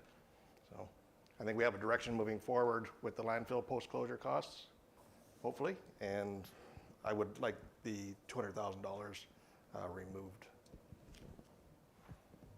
From consideration at this time for the $200,000 remains as surplus. Yeah, for consideration of other uses. Other uses for reserves and reserve funds. Councillor Costco. Now, my understanding was that we were going to get a complete surplus report. I would feel a lot more comfortable before we allocate surplus that we see the whole picture, not just one little thing at this meeting, one little thing at the next meeting. I want to see a big picture. This is the money. This is what we're going to do with it, and rather than this. So I agree with Councillor Lego on this issue. There's no further comments at this time. I'm going to go through. I have 4 possible amendments. Clerk, I'm going to go through each one and see if there's consensus to make the amendment. Ask the mover, which Councillor Lego or Cassidy? Councillor Lego. You're on the hot seat. So, Council, I just looking for a sort of a straw poll. The first one that, and if I haven't picked up any, please tell me after. I have 4. It would be to delete item 1 in its entirety, eliminate the 15% discount from, eliminate changing that 15% discount. So the 15% discount would be removed. The change to the resolution would be to take out those 3 lines under item 1. Is that's what I picked up and I saw. So can you give me a head nod? Are you agreeable to take out line 1 or not agreeable? Agreeable? Okay, I see. I think you're good with that? All right. My next item that I picked up was to change in item 2, which will now become item 1, businesses that are active and or pay commercial taxes, the addition of / or to the and or. Council, if you're in agreement, a nod this way. Mm-hmm. Councillor Lego? Yes. Good. Item 3 was to change the first that, sorry, it would be the second that underneath the numbered items, that council authorizes and directs the implementation of a $10 administration fee. And I don't have the exact wording, but it was the council authorizes and directs the change. Okay, thanks, clerk. You got something? Good man. I would get there, but if you're there, thank you. Through you, Mayor Lawrence, a possible wording change would be that council authorizes and directs the implementation of a minimum charge of, I'm not sure if there was an agreement on $30. $30. 30? Okay, $30 per month for all account invoices effective April 1st, 2023. And I'm not saying there's an agreement, but that was the number that I put out there. Councillor Koskinen. Should it not say all invoices, because if they haven't used it, they could have, we could zero, like, only, or active charges. The resolution makes reference to invoices specifically, so it would cover that. Councillor Lego. Oh, I was just looking for clarification on, we're not charging them monthly, but if they're invoiced. If they are invoiced, the minimum invoice is $30. And they would be made aware of that as soon as possible, so that, if there's a decision of council. So is council in agreement with the change to that paragraph? Okay. The fourth one I had was that related to $200,000 approximately of surplus, that paragraph be removed in its entirety, and that as far as this resolution goes, that would be the change. How does council feel about that? You don't have to agree, council, you don't have, but if you agree, let me know. Yes. Yes. I'm seeing enough to say, Councillor Lego, yes. Those are the changes I picked up. Is there anything I missed, council? Then we have an amended staff. Any comments before I? So, clerk, can you handle the amended resolution? Thank you. Yes, certainly. Through you, Mayor Lawrence, that council authorizes and directs the following changes to the Hidden Lake landfill fee structure and account system. Implement a new account system whereby only those businesses that are active and or pay commercial taxes can have an account, no residential customers to have accounts. Hold the current landfill fee structure through December 31st, 2023. That is, do not implement the annual June to May consumer price index increase in June of 2023, and then implement fee increases annually thereafter based on the November to October change in the consumer price index, which would then be implemented on January 1st of each year. And further, that council authorizes and directs the implementation of a minimum charge of $30 per invoice for all account invoices effective April 1st, 2023. And further, that council confirms and directs staff to reallocate taxation revenue to be transferred into the landfill closure reserve fund based on the previous year's audited financial statements and as provided for in bylaw number 18-17, being a bylaw to provide for the establishment and maintenance of a landfill closure reserve fund. And is that the amended resolution that you think you agree to? Can you just go over the last one? There was nothing on the 15%. We removed Just it. removed it? We just removed it, it was Okay. gone. Yeah. Yeah. That taxation revenue would be transferred to land closure based on audited financial statements? Yes, so through Mayor Lawrence, so what happens is every 5 to 7 years we have an engineering firm do an analysis of useful projected life, and from that they calculate what council should put in every year. However, when the audited financial statements come in, we see what we're actually using in terms of the life. So sometimes that's a little bit less than what's reported in the report. So that's why we do the report every 5 to 7 years to get an updated allocation. So that's why it's based on the financial statements. I just thought that was, we get the price based on the audit, not through operations. So I understand now. And sorry, through you, Mayor Lawrence, yeah, so when it says allocate taxation revenue, that in this case, based on some of the discussions around the table, what that may look like is the money that was earmarked for recycling costs be allocated instead. Sierra. Just to further clarify, what the auditors do is they use the present interest rates to do their calculation for our landfill liability each year on our financial statements, whereas if we get an evaluation done by an engineering company as to the useful life, what they do is they use at that time the interest rate that they project into the future and then discount it back, so it's over a 10-year period. So although they use that as their basis to determine what the liability is, but they use a different rate of interest, so that's why it's slightly different. Is that, okay, and was there a seconder? Who was the seconder? You, Mayor Lawrence, it was Councillor Cassidy. Cassidy, okay. And I don't have to ask his, okay, so Council, any further comments?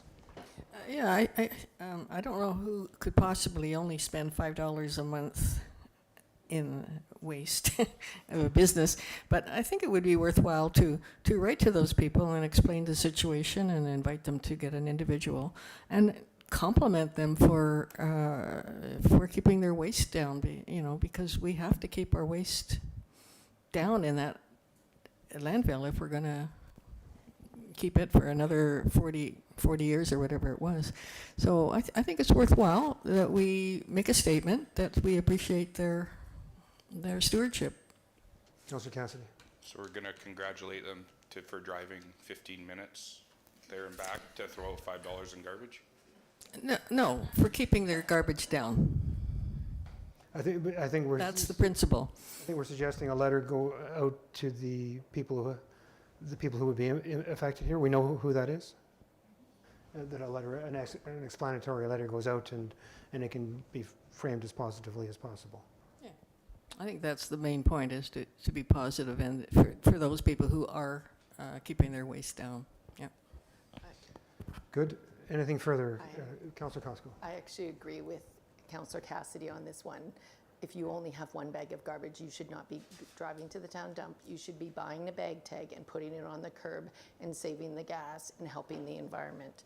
So I don't think we should be writing you a letter and rewarding you for that.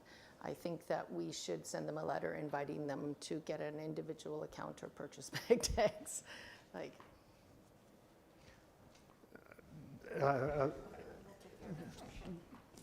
staff will have heard the comments and will craft a letter that offends as few as possible and encourages as many as possible. How's that?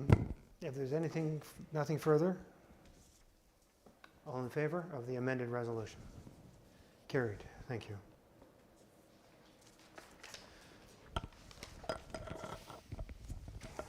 Well, if I was pessimistic, I'd say we're only on the first item we lifted and 7:30, but we're actually on the second item and we've had a delegation. And we can skip ahead to item 7.6 by my, of what was lifted, is that correct? Lost Lake Center. The council consider, thank you, Public Works Manager and CBO. The council considered the listed remedial actions for the Lost Lake Senior Center in Hudson and make a determination as to which action to undertake. Moved by Councillor Van Breda, seconded by Councillor Cassidy. Thank you for joining us, CBO and council. Comments, questions? Councillor Costco. now the amount for the portable building or the stick building that has a crawl space, it seemed low to me. How did you come up with that figure? Through you, Mayor Lawrence, the figures are just based on experience in being a CBO for the last 15 years and seeing the cost of different construction, different houses that have gone up and different buildings that have gone up. Okay, because one of the choices was to get a prefab building. You didn't price out any prefab buildings that would meet their needs. I didn't specifically price it out, but it's just, again, based on other prefabs that have come in and based on the construction costs that they've given to me. Okay. Thank you. Council. Councillor Lego.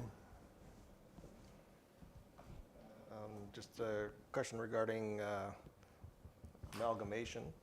Did we purchase that building, or was that given to us?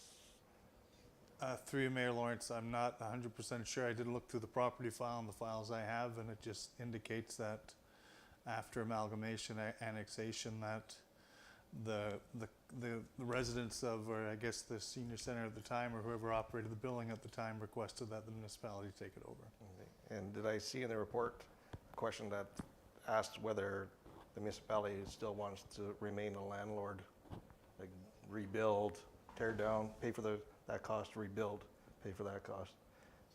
Yeah, so it's just included in there through Mayor Lawrence that if you know, do we want to include tenant space, because that means we will continue to be a landlord. If that is the direction of the municipality, then that is. If not, I think normally a municipality tries to stay out of being a landlord, and, you know, just by way of the Centennial Center and the train station, we became landlords. I don't think that was the original intent with those spaces. And what is the municipal obligation to rebuild something? Through you, Mayor Lawrence, that would be council's call, I guess. Thank you. Councillor Van Breda. My question is for alternative 5 for a prefab. How long do those prefab structures last for? Around, give or take? Through you, Mayor Lawrence, it comes down to the maintenance of the building itself. If you maintain it well, it's going to last As long as it long does, time, yeah. yes. Yeah. Yeah, I'm sorry, are you referring to modular buildings or? Yeah. Yeah, okay, thank you. So it's not, it's just, yeah, prefab to the site, it's modular, it's built in a factory, yeah. I mean, the standard is slightly different, but the construction materials are essentially the same as if it was stick-built. Through you, Mayor, through you, Mayor Lawrence, the quality of the prefabricated structures, modular buildings, I think has gone up tremendously in the last several years. I think you see a lot more people going to these prefabricated structures because it can bring the cost down, and the reality is it's built in a conditioned space in essence, so that helps things, keeps the moisture levels down, and I think the quality of, and part of, in moving these units, they have to build them structurally stronger, so they survive the move from the warehouse to the job site. First, Councillor Timpson, did you have your hand up? Yeah, I tend to go with number 4, to have a basement and a leasable space, because I think we're going to have to recover some of the money. I think we're better off to get a sturdy building instead of going halfway. I do think that Hudson will become much more developed in the future, and this sort of facility is going to be needed, and I don't think we should be skimping on this building if we go this route, and I would think that there would be money from grants to go this route. If it's listed as a senior center, you might find that there's money there. Councillor Lego. I'm on the opposite. I'm against the basement because that's where we're having all our issues right now. The water's leaking in. I would prefer level ground and build something on top of the level ground and have a storage unit off to the side or attached with a door to go into the storage unit for chairs and tables. Councillor Costco. I think the other advantages of a prefab building is the timelines. I think that this building is not really safe right now, and a prefab building would allow us to do it in a quick period of time, where if you're going full construction, we would be looking at maybe years, to get a contractor and get it built. So it would be the timelines that we'd have to consider. Councillor Van Breda, and then Councillor Cassidy, and then Councillor Timpson. My question is that for a prefab building, can we get a prefab building that would be as much square footing as alternative 4 would be with a basement? Through you, Mayor Lawrence, I believe we should be able to, yeah. Okay, yeah. Councillor Cassidy. I am for number 4 or 5. I think I would leave that to the CBO on what type of building he would recommend out there that would be best. I was very pleased to see that SLAM was receptive to discussions. I think as we're talking timelines and timelines to get a contractor, there is a contractor out there essentially. And I think what a tremendous good news story for the town and for SLAM if we can work something out where we do that. My other thought on the discussion about being the landlords and not, it's unfortunate that we've already ventured down this path when this property was purchased by council in 2001. We've already kind of set the bar that we will be a landlord for a community center in Hudson. And I think to pull out of that now would send the wrong message to the residents of Hudson.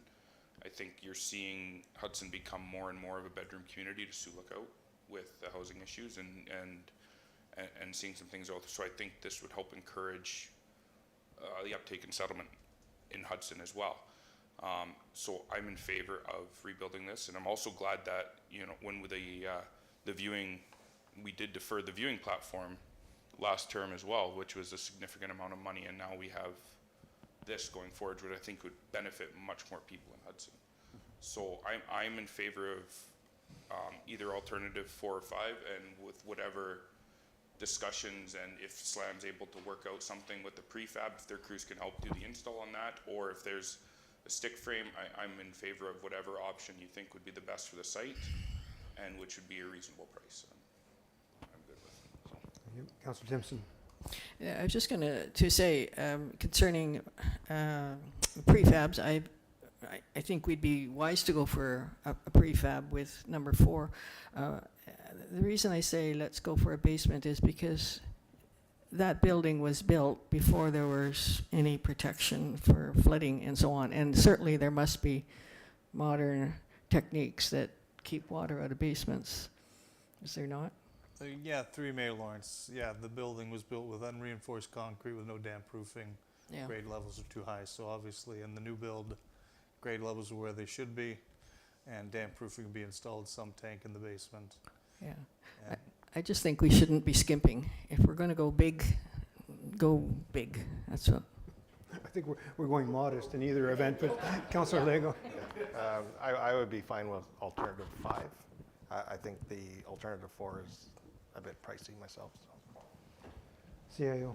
Just something for consideration. All new builds have to be totally accessible, so if there was a basement, we'd have to have some sort of elevator or lift going up from the basement to the upper floor if it's used. Sorry, CBO, you might have the same comment I do. yeah, 3 Mayor Lawrence, it depends on the use of the basement. If it's strictly storage mechanical, you don't have to be barrier free. But with the basement now, you're going to be elevated above grade, so you will need some kind of ramp where kind of an at-grade building on a concrete slab, let's say, can just be, the ground can be built up to provide that access. But definitely the main floor would need to be barrier-free accessible. Councillor Lego? Just add to Councillor Cassidy. I would like the municipality to engage with SLAM as well, and see if we can get something done through that, and if not, look at prefab or look at both, but definitely try to work with SLAM.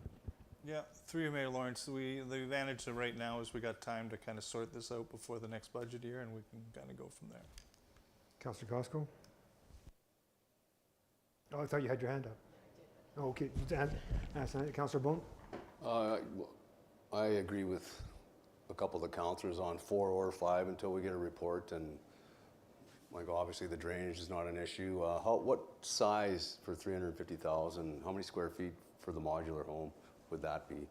I was thinking it would be around 3,000 square feet.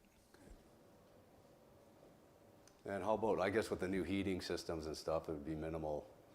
Like, correct me if I'm wrong, like if you have a basement and you got the upper floor, it's easier to maintain, and like square footage wise, it's cheaper to heat and maintain rather than have 4,000 square feet and a roof above you. Is that correct? Or Sorry, 3 Mayor, I'm not comprehending what you're saying. basically, I'm just saying for like the service bills for the building, right? If it's just a level building of 3,000 square feet rather than 2,000 square, is there much of a difference in the heating bills, like your hydro and? For sure, through you, Mayor Lawrence, yeah, now you're heating twice, double the space. You're going to insulate under your slab, if you go that route. So, for sure, you're heating more space, absolutely. Councillor Van Breda? So I would say too, I live in a modular home, and heating is not cheap. I think I probably spend as much heating as actual stick homes do as well. So I don't think, and maybe that's in my opinion. I keep my house to a nice cool 18 degrees. Even with my discount, I'm still paying as much as somebody with a basement in a house. The insulation standards are the same for both, and the factors that will vary the heating bill don't have to do with modular or stick build, really. Yeah. In fact, stick built, as Jody said, might be tighter because it's built in a factory under very controlled conditions, and they can get the vapor barriers and the insulations. They're not dealing with wind or outdoors or rain or whatever, so it can often be better in those details. But council, and staff, I think what we're hearing is 4 or 5. I guess my take is I like the option where the existing building remains until such time as the new one is ready.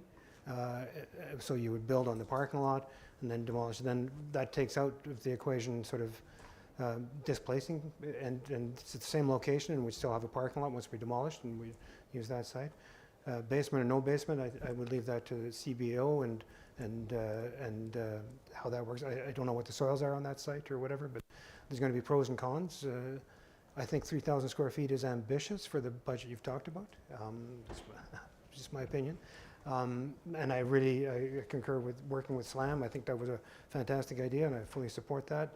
One of the huge advantages of SLAM is they've got a construction camp on there. They already have their residences for half the people are going to work on that building or more. So it's a terrific idea, and I agree it's a good news story. And they have a sort of a proven track record in Hudson, so great idea. Councillor Costco. Now, during the process, will we have more consultation with the people of Hudson? If through Mayor Lawrence, if that's what council wants to see, yes, that was the intent, yeah, for sure, to show them what the idea is. And okay. So, sorry, what's the motion? Do we have a motion, or how do we? Thanks, Clerk. Thank you. Pardon me, through you, Mayor Lawrence.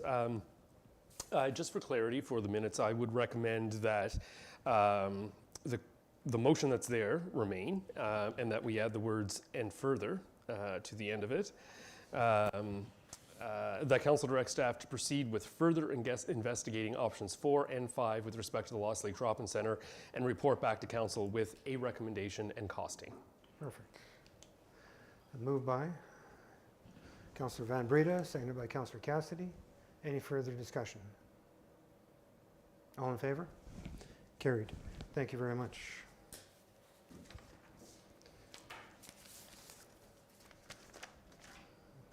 Method of holding council meetings. Finally, we get to something controversial and exciting. The council confirms its method of holding council meetings as set out in council's procedure bylaw, namely in person for regular statutory public hearings and special meetings, or via video conferencing electronic means, an option for emergency meetings or special meetings upon the discretion of the mayor, the CAO, or on the petition of a majority of members of council. Well, that'll put it on the floor, so a mover. Councillor Cassidy, seconded by Councillor Van Breda. And discussion. Councillor Van Breda. So I do agree with option number 3, but with some, but, ums, and likes added to it. So for example, we can kind of mimic what they do in the city of Kenora, where it's like the clerk has sole discretion to determine if someone can join virtually or not. The chair would have to be in person, and you're only allowed kind of like 4 exceptions per year. So it's not something that you can take advantage of. It's not something that you can go, I'm on vacation in Cuba, I'm going to join in and go on this really special, important meeting. So that there's options that, for someone like me who works for SLIFNA, if I'm up north one day and I can't get back and there's a really important meeting that I'm not stuck and, I'm left out of the discussion. However, that knowing that there's only 4 a year, or there's a certain number a year, that you do have to to choose and pick which ones are important or not. So option 3 with some added structures of it, so not just fully. But Thank you. Councillor Lego. Every time I bring this up, I'm for option 1. I think if you make the decision to run for council, you know when your regular meeting is, every 3rd Wednesday. You should make your schedule so that you are here for that meeting. The rest of them are special meetings. As long as we get quorum, we can cover them. So again, option 1, to keep things as they are. Thank you. Councillor Cassidy? Yeah, I'm also in favor of option 1. I think less is more in this instance, and I agree with Councillor Lego. As someone that also does travel from work, I do plan my schedule and make sure that I am available for regular meetings as much as possible. Special meetings, sometimes you can, sometimes you can't. They happen, life happens, sometimes you can't make a meeting. It's not the end of the world. So I am in favor of option 1, and I think it's the easiest. I like engaging with people. I like engaging with everyone face to face. I don't like having one person on a screen because that person can get kind of forgotten about. I think it needs to be clean cut. However we're meeting, whether it's electronic or whether it's in person, everyone's on the same platform. So. Councillor Costco and then Councillor Timpson. I think regardless of what platform we use, we probably should upgrade our technology, because our meetings that are being played online are not that great. So people are forgetting to turn their mics on, the audio is not good. So I think regardless, so the cost, we already have a cost for the license. We do need the equipment regardless. And I think that by us not allowing people to have a hybrid model, we're excluding people. Like, for example, the Truth and Reconciliation Committee, we have an elder who wants to participate, but he has some physical handicaps. And he requested that he would be able to participate through Zoom or online. And this decision tonight will decide whether he will participate in that. And he has a lot to contribute. He has a great mind and he has a lot to contribute. He would be a very valuable asset to the community, but he can't participate because of we won't allow technology. Also, like you said, if you run for council, well, this month alone we've had 4 special meetings. And to say that, well, you just missed them. Well, we were elected by people to represent them, and we all have our own personal, like Joe is young, I'm a woman, Luke, is a sports guy. Like we all have different attributes. So if we aren't attending all the meetings, then we aren't representing the community as a whole. So if you're not allowing us to participate due to, not being willing to use technology, which when we have our meetings, we have presentations on technology already. We already have our consultants are there. The presentation tonight was on technology. It works perfectly fine. There are really no issues with people participating in technology. And now it's 2023 and a lot of business is conducted that way. So I think, and other communities are doing it. So I think that we're excluding people by not moving to a more modern format, in our community alone. How many people in this community have jobs that service the north and are constantly traveling, and they maybe aren't participating in these processes because they can't, because, and it would be one thing if it was just one meeting a month, but it isn't one meeting a month. Like I went on vacation and I rearranged my entire vacation so I would be back for the council meeting. And there was another meeting, which I missed, which I couldn't rearrange at that time, but I did go to British Columbia and there was a special meeting and I drove home for it. So I drove all the way home for the special meeting. So where I could have, and it was actually a 45-minute meeting. We've had meetings that are 30 minutes. So, people are rearranging their schedules for a 30-minute meeting that in today's society could easily function through technology. And like Reese said, you don't want, because Councillor Cassidy said, the relationships that we build during the meeting are equally as important as, being at the meeting. So I think it's important that we do attend meetings and we're not solely, online. But I think as an option, if you're away, like Councillor Timpson missed an important library meeting because she was away, which she could have participated in easily through technology. So I think when we remove that option, we're losing out on people's input. We're here for a reason. We were elected for a reason. So if we can't attend just for a simple, other people are doing it. So it's possible. It is very possible to do it. Councillor Timpson.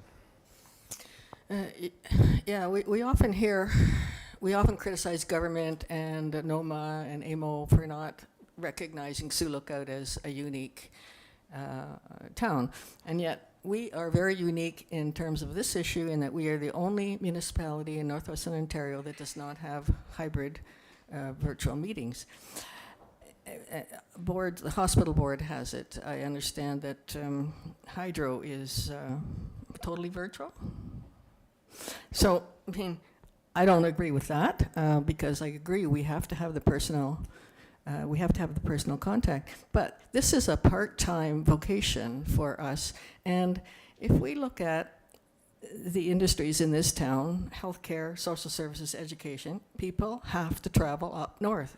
And I would anticipate that half of our workforce has to go up north, sometimes overnight, sometimes last minute, so they cannot plant. That's the nature of this area.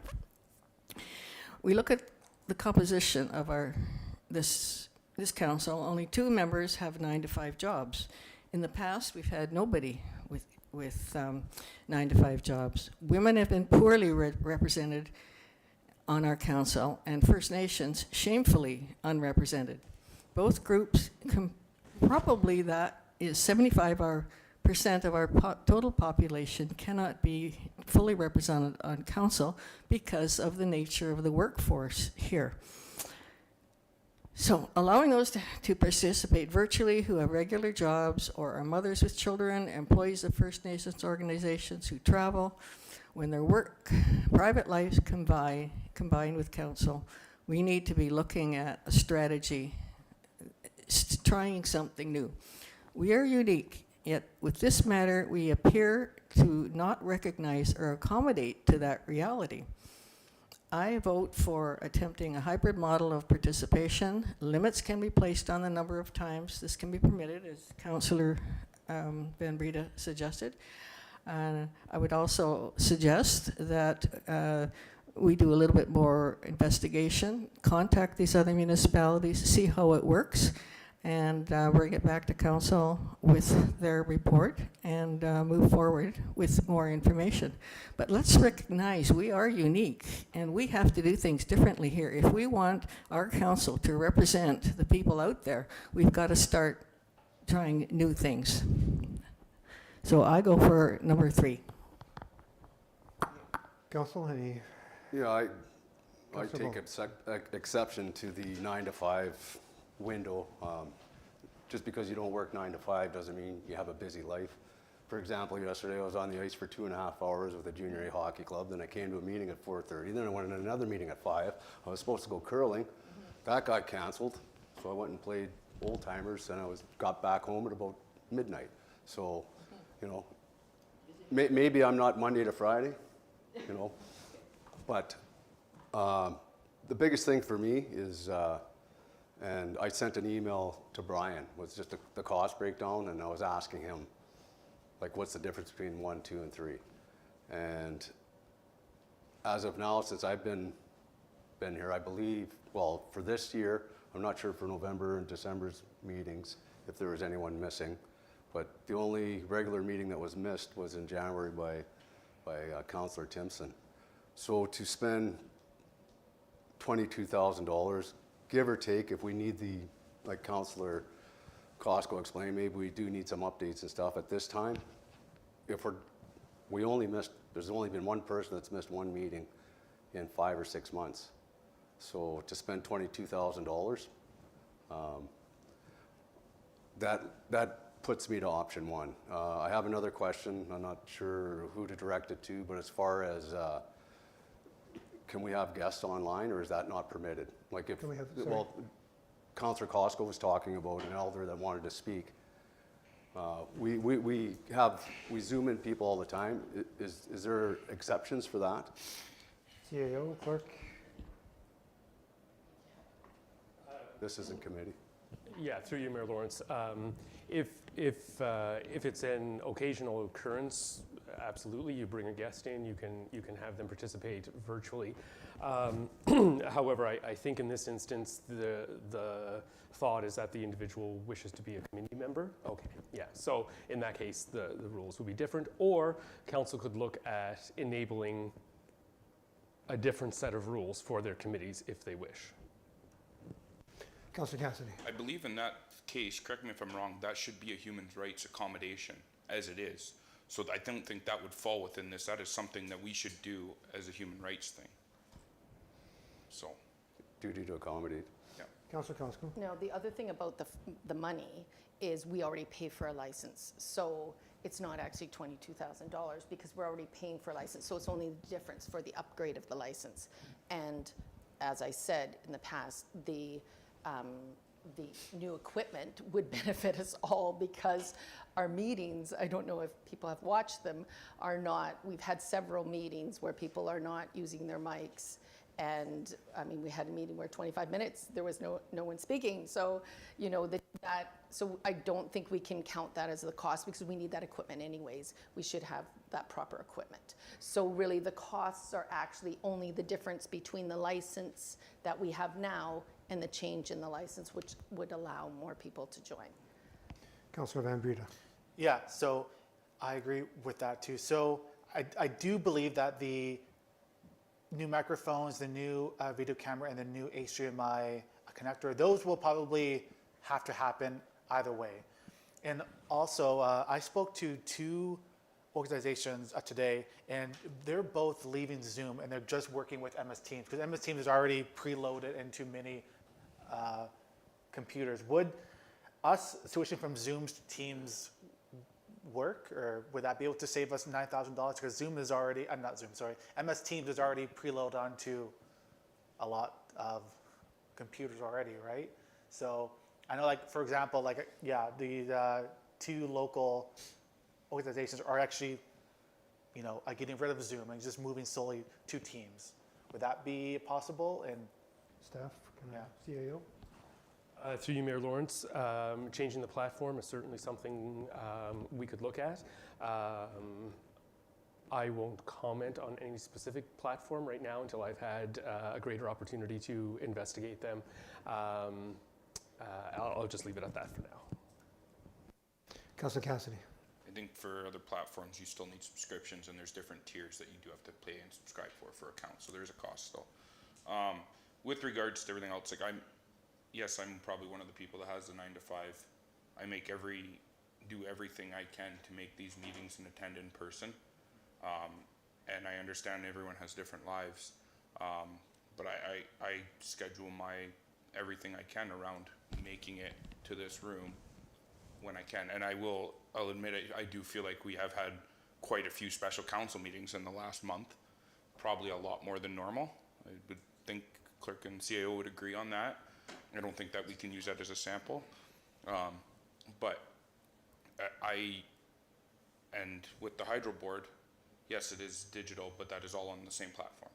Everyone is in the same, it's all on the same platform. Everyone is digital. It's not one person digital, one person not. I don't think we're being unique if we follow suit with everyone. I think that contradicts the definition of the term. My preference is to engage face to face with people, and I don't hold any grudge to people that aren't able to attend a meeting for something that comes up or whatever, and I don't think anyone here would. I think just my sense of being involved in both in the Zoom council meetings and in the in-persons, I prefer the in-person ones. I feel it's a better connection to the people. The dialogue flows a lot nicer. They're just a better meeting. You have Zoom meetings where you have people that forget to unmute, then they don't, and then there's someone walking in the background. Then you have closed sessions, and then how do you know someone's in a secure room? There's just so many other things. I think I would almost bet every Zoom meeting we had, you had to tell someone they were on mute. It's just those other things. They interrupt the flow. They interrupt the dialogue of meetings, and I don't know. I understand some of the points you made, Councillor Costco, and I do sympathize with them. And I do understand. I just feel that the quality of the meeting is better when we're in here in person. So that's my Thanks. Councillor Timpson. I think most people would agree that in person is preferable, but we do need to look at the realities of this area. And I agree, there's been very few instances where people have not been able to attend. However, in the Municipal Act, before it was altered after the pandemic, they did allow for a member to log in. They did not have a vote and they weren't included in quorum, but at least that person could be part of the discussion or hear what's being said. Now, it doesn't happen very often, and to be honest, if somebody does want to log in from Cuba, good for them that they're that committed that they would want to sit on the beach and, and listen to zoning bylaws. So I think we have to have there has to be some change to adapt to who we are in this town. And even if we go back to what the provision was in the Municipal Act before the changes, even that would be better than having to miss and not be able to know what was happening. Because I tried to log into the meeting that we had that I missed, and I couldn't hear a thing. So, yeah. Councillor Van Breda and then Councillor Kelsey.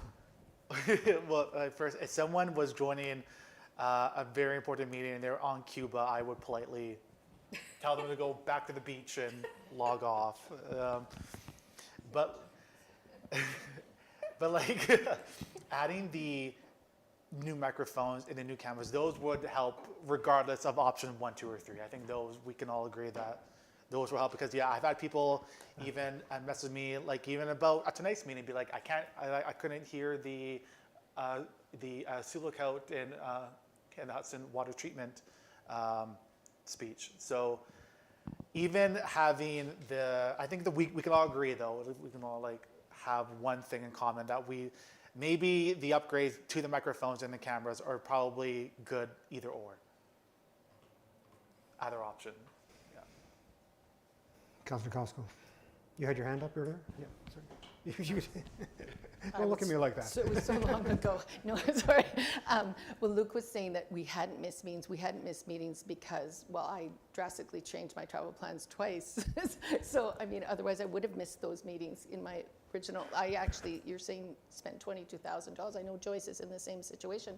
I spent money to change my travel plans, and I know that she has done so as well. So, and I'm sure that's happened to other people as well. So, and I do think that, going forward, we do want, Indigenous people on our council, and a lot of Indigenous people work for Indigenous organizations that are required to travel, and it's one of the barriers. And I think that we need to drop the barriers, and we need to make things more accessible for more people.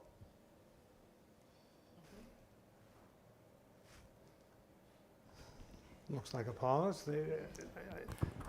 Just a moment. Yeah, thanks. I know there's members of the public who want to speak. We'll let all the air out of council first, and then we'll go. Councillor Timpson.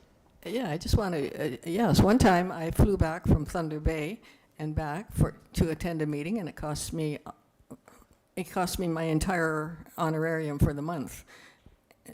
That's what happens. I had to be at a contract for 5 days. Couldn't change it, and so I just footed the bill. So that's the reality of this area. Thanks, Council. I'll just say a few words. And I'm not, I can't say that I'm passionate. I'm of 5 minds really on this issue. If you'd asked me a year ago, 2 years ago, I would have said status quo, absolutely, I don't want to see it. I'm open to, I think I prefer status quo. I prefer meeting in person, absolutely. And I'll have a perspective as chair managing a meeting that is different. And I've chaired meetings for the health unit, which are now, the health unit meets, and I was at the District Services Board in Kenora today. They were meeting. And different agencies though, because the people come for the health unit, people are coming from Atikokan, Pickle Lake, Fort Francis, Rainy River, Sioux Lookout, Dryden, to 19 communities coming, or there's actually 12, coming into one. It's a lot of travel. District Services Board is the same. We all live in Sioux, so I don't make the same equation between allowing the Zoom meetings or whatever we call them. The health unit now is all virtual, except we're going to meet once a year in person. That's what that might change, but that's what we're doing this year. KDSB is allowing virtual participation, but again, it's either or. Again, different situation when people are coming from long distances for a meeting. For us, I prefer the status quo. I prefer a meeting in person. At the same time, I acknowledge all the comments that have been made here. And like Councillor Lego and Councillor Cassidy said, I'm 9 to 5. I'm 9 to 9 today. Actually, I started at 9 with a virtual meeting at home with the Ontario Health Team, and then drove to Dryden for a KDSB meeting, and we'll be here until 9 o'clock. So 9 to 5, 9 to 9, whatever you want.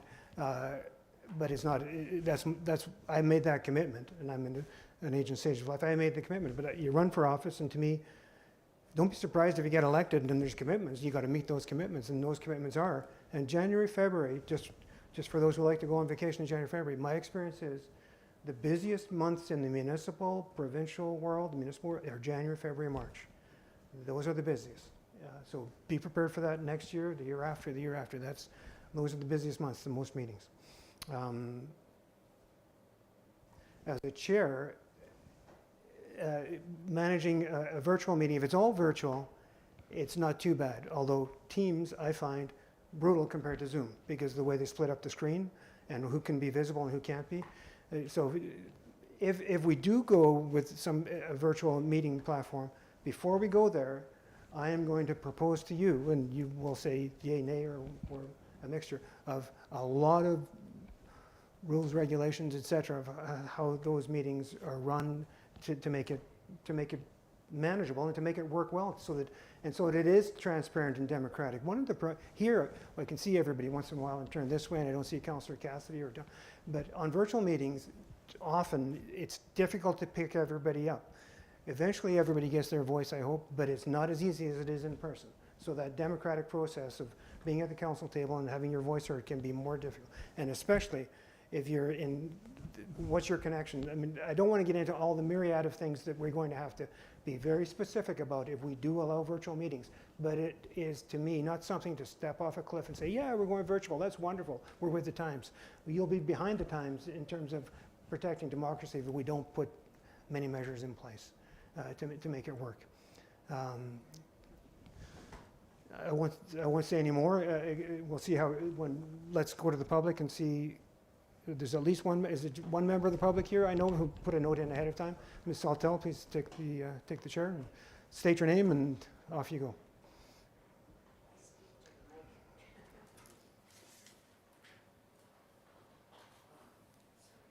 These don't work. Thank you. Thank you very much for allowing me to speak tonight. My name is Ann Saltel. I noticed in the report it does not speak to committees at all. It just speaks to municipal council meetings. And so I'm here tonight to put a plug in for committees. Although in-person meetings are the ideal, for a committee's goals and work plan to move forward, we need a quorum. And when life gets in the way and you can't have a quorum, that meeting is canceled and canceled and canceled, right? So I'm on the Sioux Lookout Public Library Board, and we already have a policy for hybrid meetings. And for example, we have a library board member who has sick parents who has to go to Winnipeg sometimes to deal with things. And this person can deal with their familial responsibilities, but still connect via Zoom, because that's what we're using, to continue their participation on the committee. We have young parents on the committee, and sometimes they just cannot get childcare. So they can still participate in the meeting by having this hybrid model. And on a personal note, my husband is a member of the Committee of Adjustment, but has a health concern. and I'm on the Environment Committee. And although we are both committed to our role on these committees, he's my number one concern, and I'm going with him. So we can't predict when we will be called to Winnipeg for appointments. However, by adopting a hybrid model, we can contribute. Our bodies may be rotting, but our brains are still working. So we can contribute by being on the committee and being on the hybrid. So currently there are ads in the paper calling for volunteers on the various municipal committees. And I'm sure there are many who feel they have something to give back to the community. But as many of you have already stated, they're traveling, they have commitments, they have other things. So we need to make sure that candidates can honor their life-work balance as well as volunteer and give back to the community. We who sit on committees are not elected. We've stepped up to the plate to be on this committee, and I really hope you will consider a virtual or hybrid model for committees to continue to function. Thank you. Thank you. All right, Council, is there anybody else in the public that wishes to speak? No, thank you. We could go to sort of a poll here and see where we're going, unless there's anything, without rehashing old ground, is there anything else anybody wishes to say? Councillor Costco. Any choice we make, like Mrs. Sawtelle said, we need to include committees. Clerk. Through you, Mayor Lawrence, yes. So committees follow the same procedure by law as council. So this does speak to committees in that respect. Councillor Van Breda. Can we make it so that it's two separate bylaws? So one for the councillors and one for the committees? And also, is it possible that we have a separate vote to vote on the new microphones, the camera, and the HDMI connections and the Zoom account? Separate vote on that? Sure. Through you, Mayor Lawrence.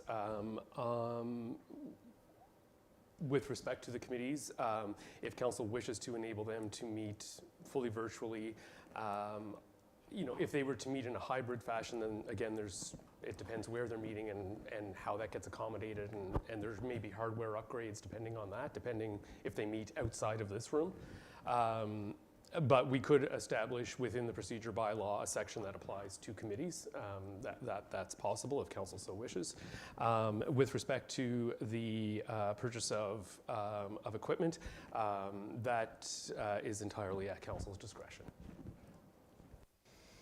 And doesn't necessarily have to be decided tonight. I think tonight we're going to decide what general route we're going to take. Is it going to be status quo? Is it going to be fully virtual? Is it going to be hybrid? More or less, I think, are the options. And also, at some point we'll have to decide committees, how that all works with committees. I just see if committees are fully virtual, with council, it seems to me there's always an anchor here. When I use the word, I didn't mean a TV anchor. I meant there's an anchor that brings us to the council chambers, and then some councillors, and these rules will have to be worked out. Can we have a quorum of council outside the chambers, or must we have a quorum inside? But we can have, it's both. But for a committee, are we saying then, will the committee have to be anchored here for the technology, one or two members, and then the rest can come in? Things that details will have to be worked out, right? Are we relying then on a committee member to host the meeting with technology in their home and an account? How does that all work? It gets really fuzzy around the edges. Lots of details to work out. I'm just going to, the status quo would be the easiest thing to say.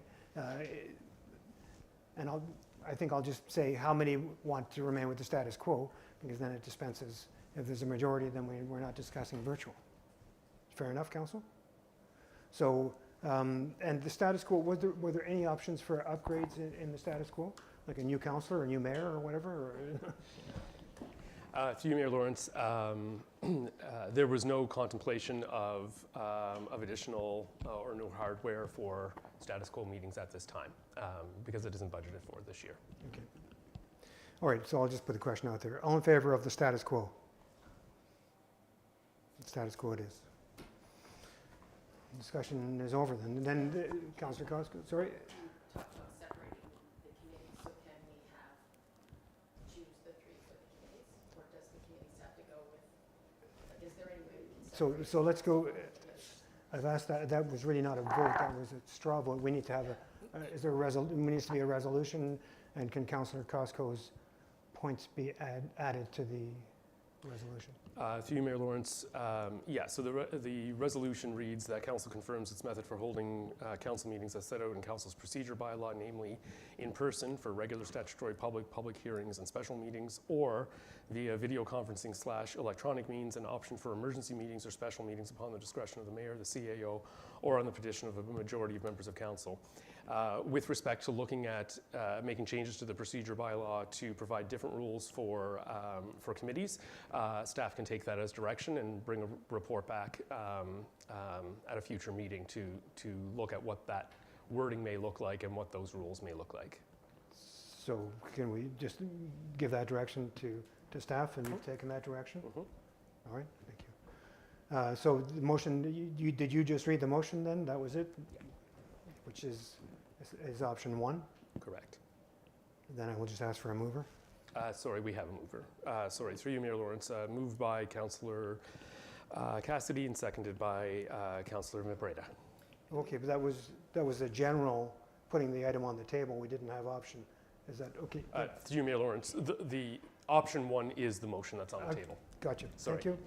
Sorry for the confusion. Councillor Timpson. We have a recorded vote, please? Certainly. Certainly.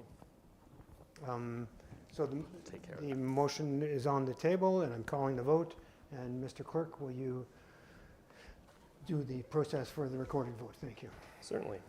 Through you, Mayor Lawrence, we will, for the recorded vote, I will ask each member how they're voting. You can say yay if you're in support of the motion, nay if you're opposed to the motion.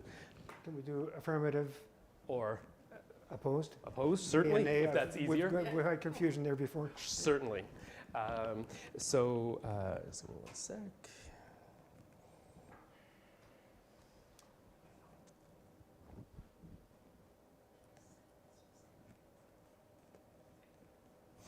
Okay, so Councillor Costco. Okay. Councillor Bone. I'm in agreement. Councillor Timpson. Opposed. Councillor Van Breda. Opposed. Councillor Cassidy. In agreement. Councillor Lego. In agreement. Mayor Lawrence. In agreement. There are 3 votes in favor. Pardon me. There are 4 votes in favor, 3 votes opposed. The motion carries. Thanks, Council. Thanks, Clerk.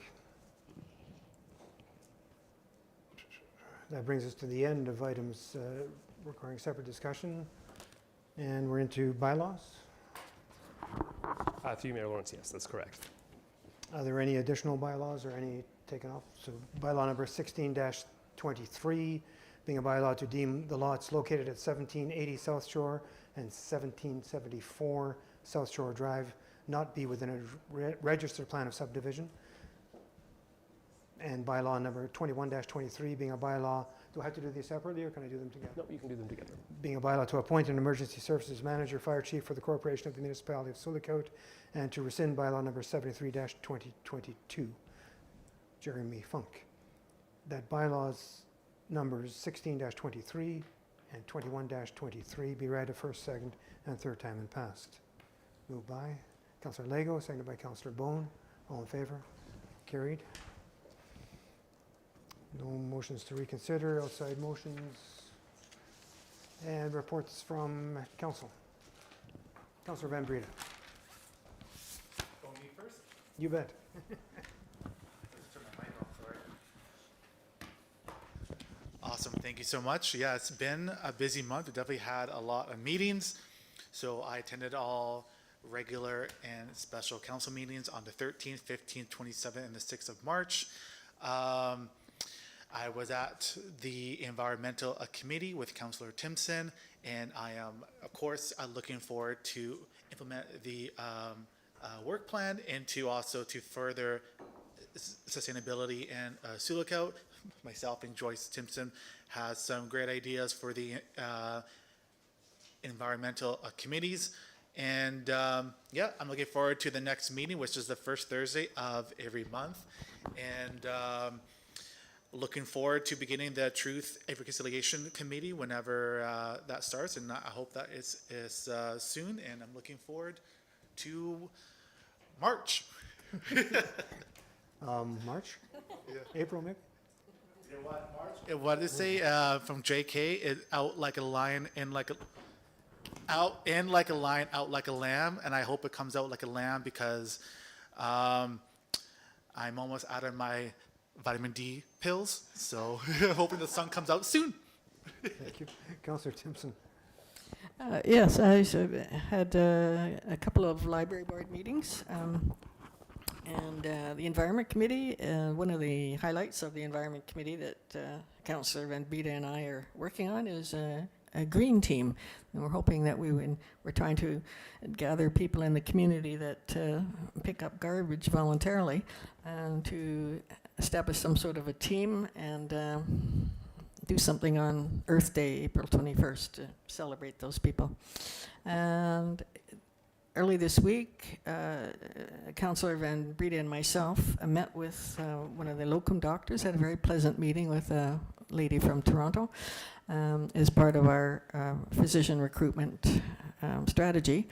There has as yet been no meeting for the physician recruitment, the formal committee. Unfortunately, they were not able to get quorum, and so I don't know when that will happen. And then yesterday I had a meeting with the Research Review and Ethics Committee, Research Committee of the Minnehawen Highway, of which Minnehawen Hospital, of which I am a member. And that's a very interesting committee to be on to review the medical research that's going on in town. I don't know whether people fully appreciate just how much research goes on at this hospital from our own physicians and nurses, but also from people from internationally are doing research here at the Minnehawen. It's something we need to be celebrate, I think. And so that basically was my month.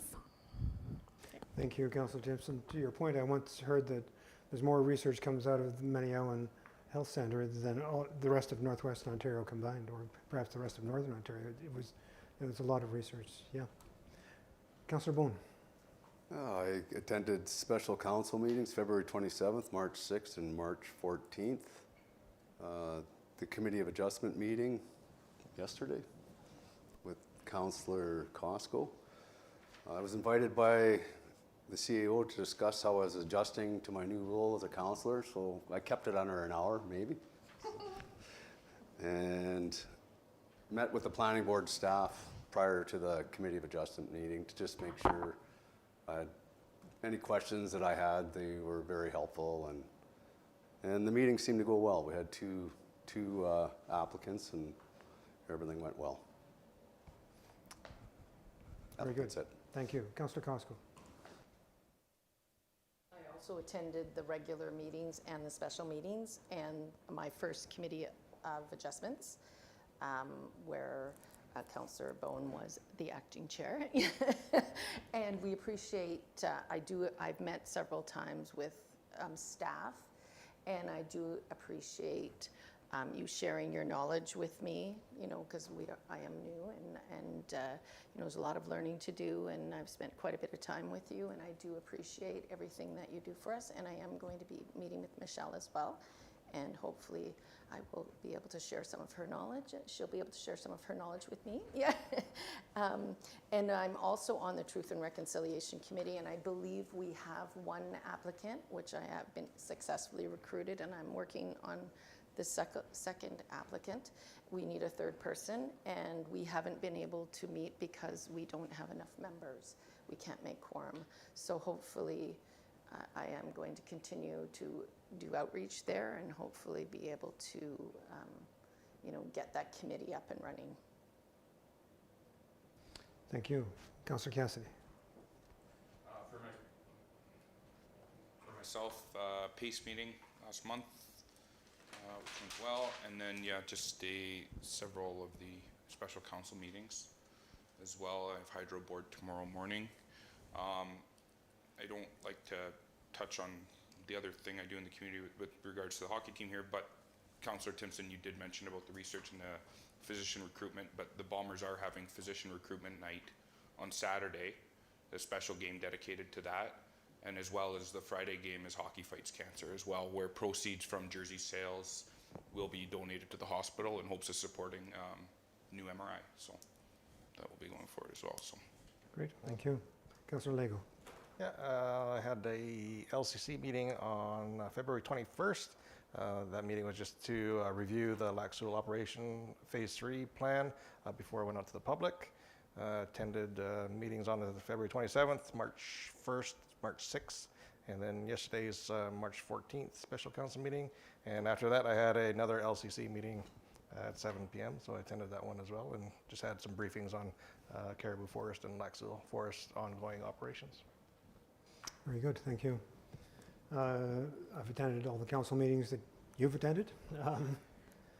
And KDSB board meeting at the beginning of the month, and today was governance committee meeting. Many-Owned Foundation, and the topic there is, the only topic at that particular meeting was MRI, and we're beginning to create, at the very beginning stage of a fundraising campaign for the MRI, which has been announced for Sioux Lookout. Various interviews with the media related to our budget, and still there some on the policing costs. Involved still in the Ontario Health Team, our Kiiwetinoong Ontario Health Team, working on a working group on that one related to Patient Family Advisory Council. It was one area where I thought was sort of it was more general, and I thought that might be somewhere I could be more engaged, and it's working out quite well. Northwestern Health Unit board meeting. More Ontario Health Team, and I would think that was it. I've met with staff a few times over that time, and had phone calls and conversations with Chief Bull and Saul Mamaquay, and met with Eric Melillo, our MP. And I think that covers the month. And we're now ready to move into closed session.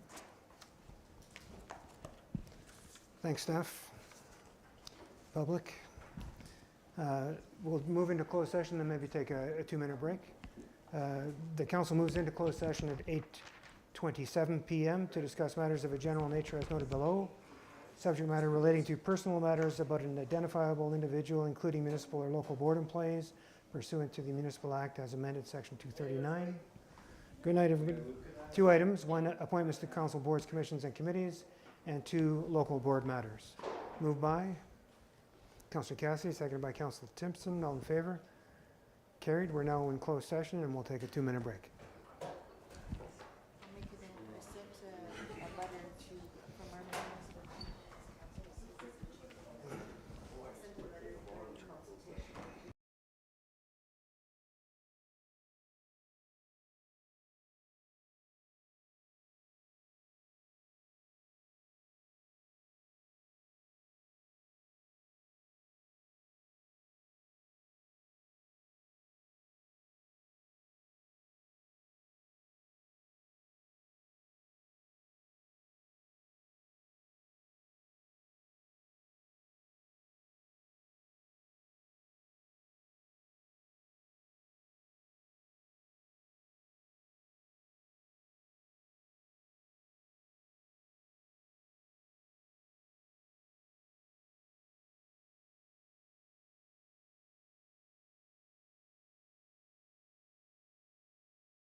To you, Mayor Lawrence. There is one item arising from closed session that requires a motion to be passed in open session.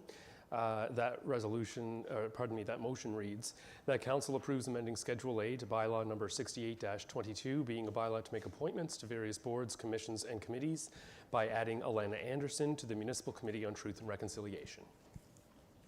Moved by Councilor Gosgrove, seconded by Councilor Van All in favor? Carried. Thank you.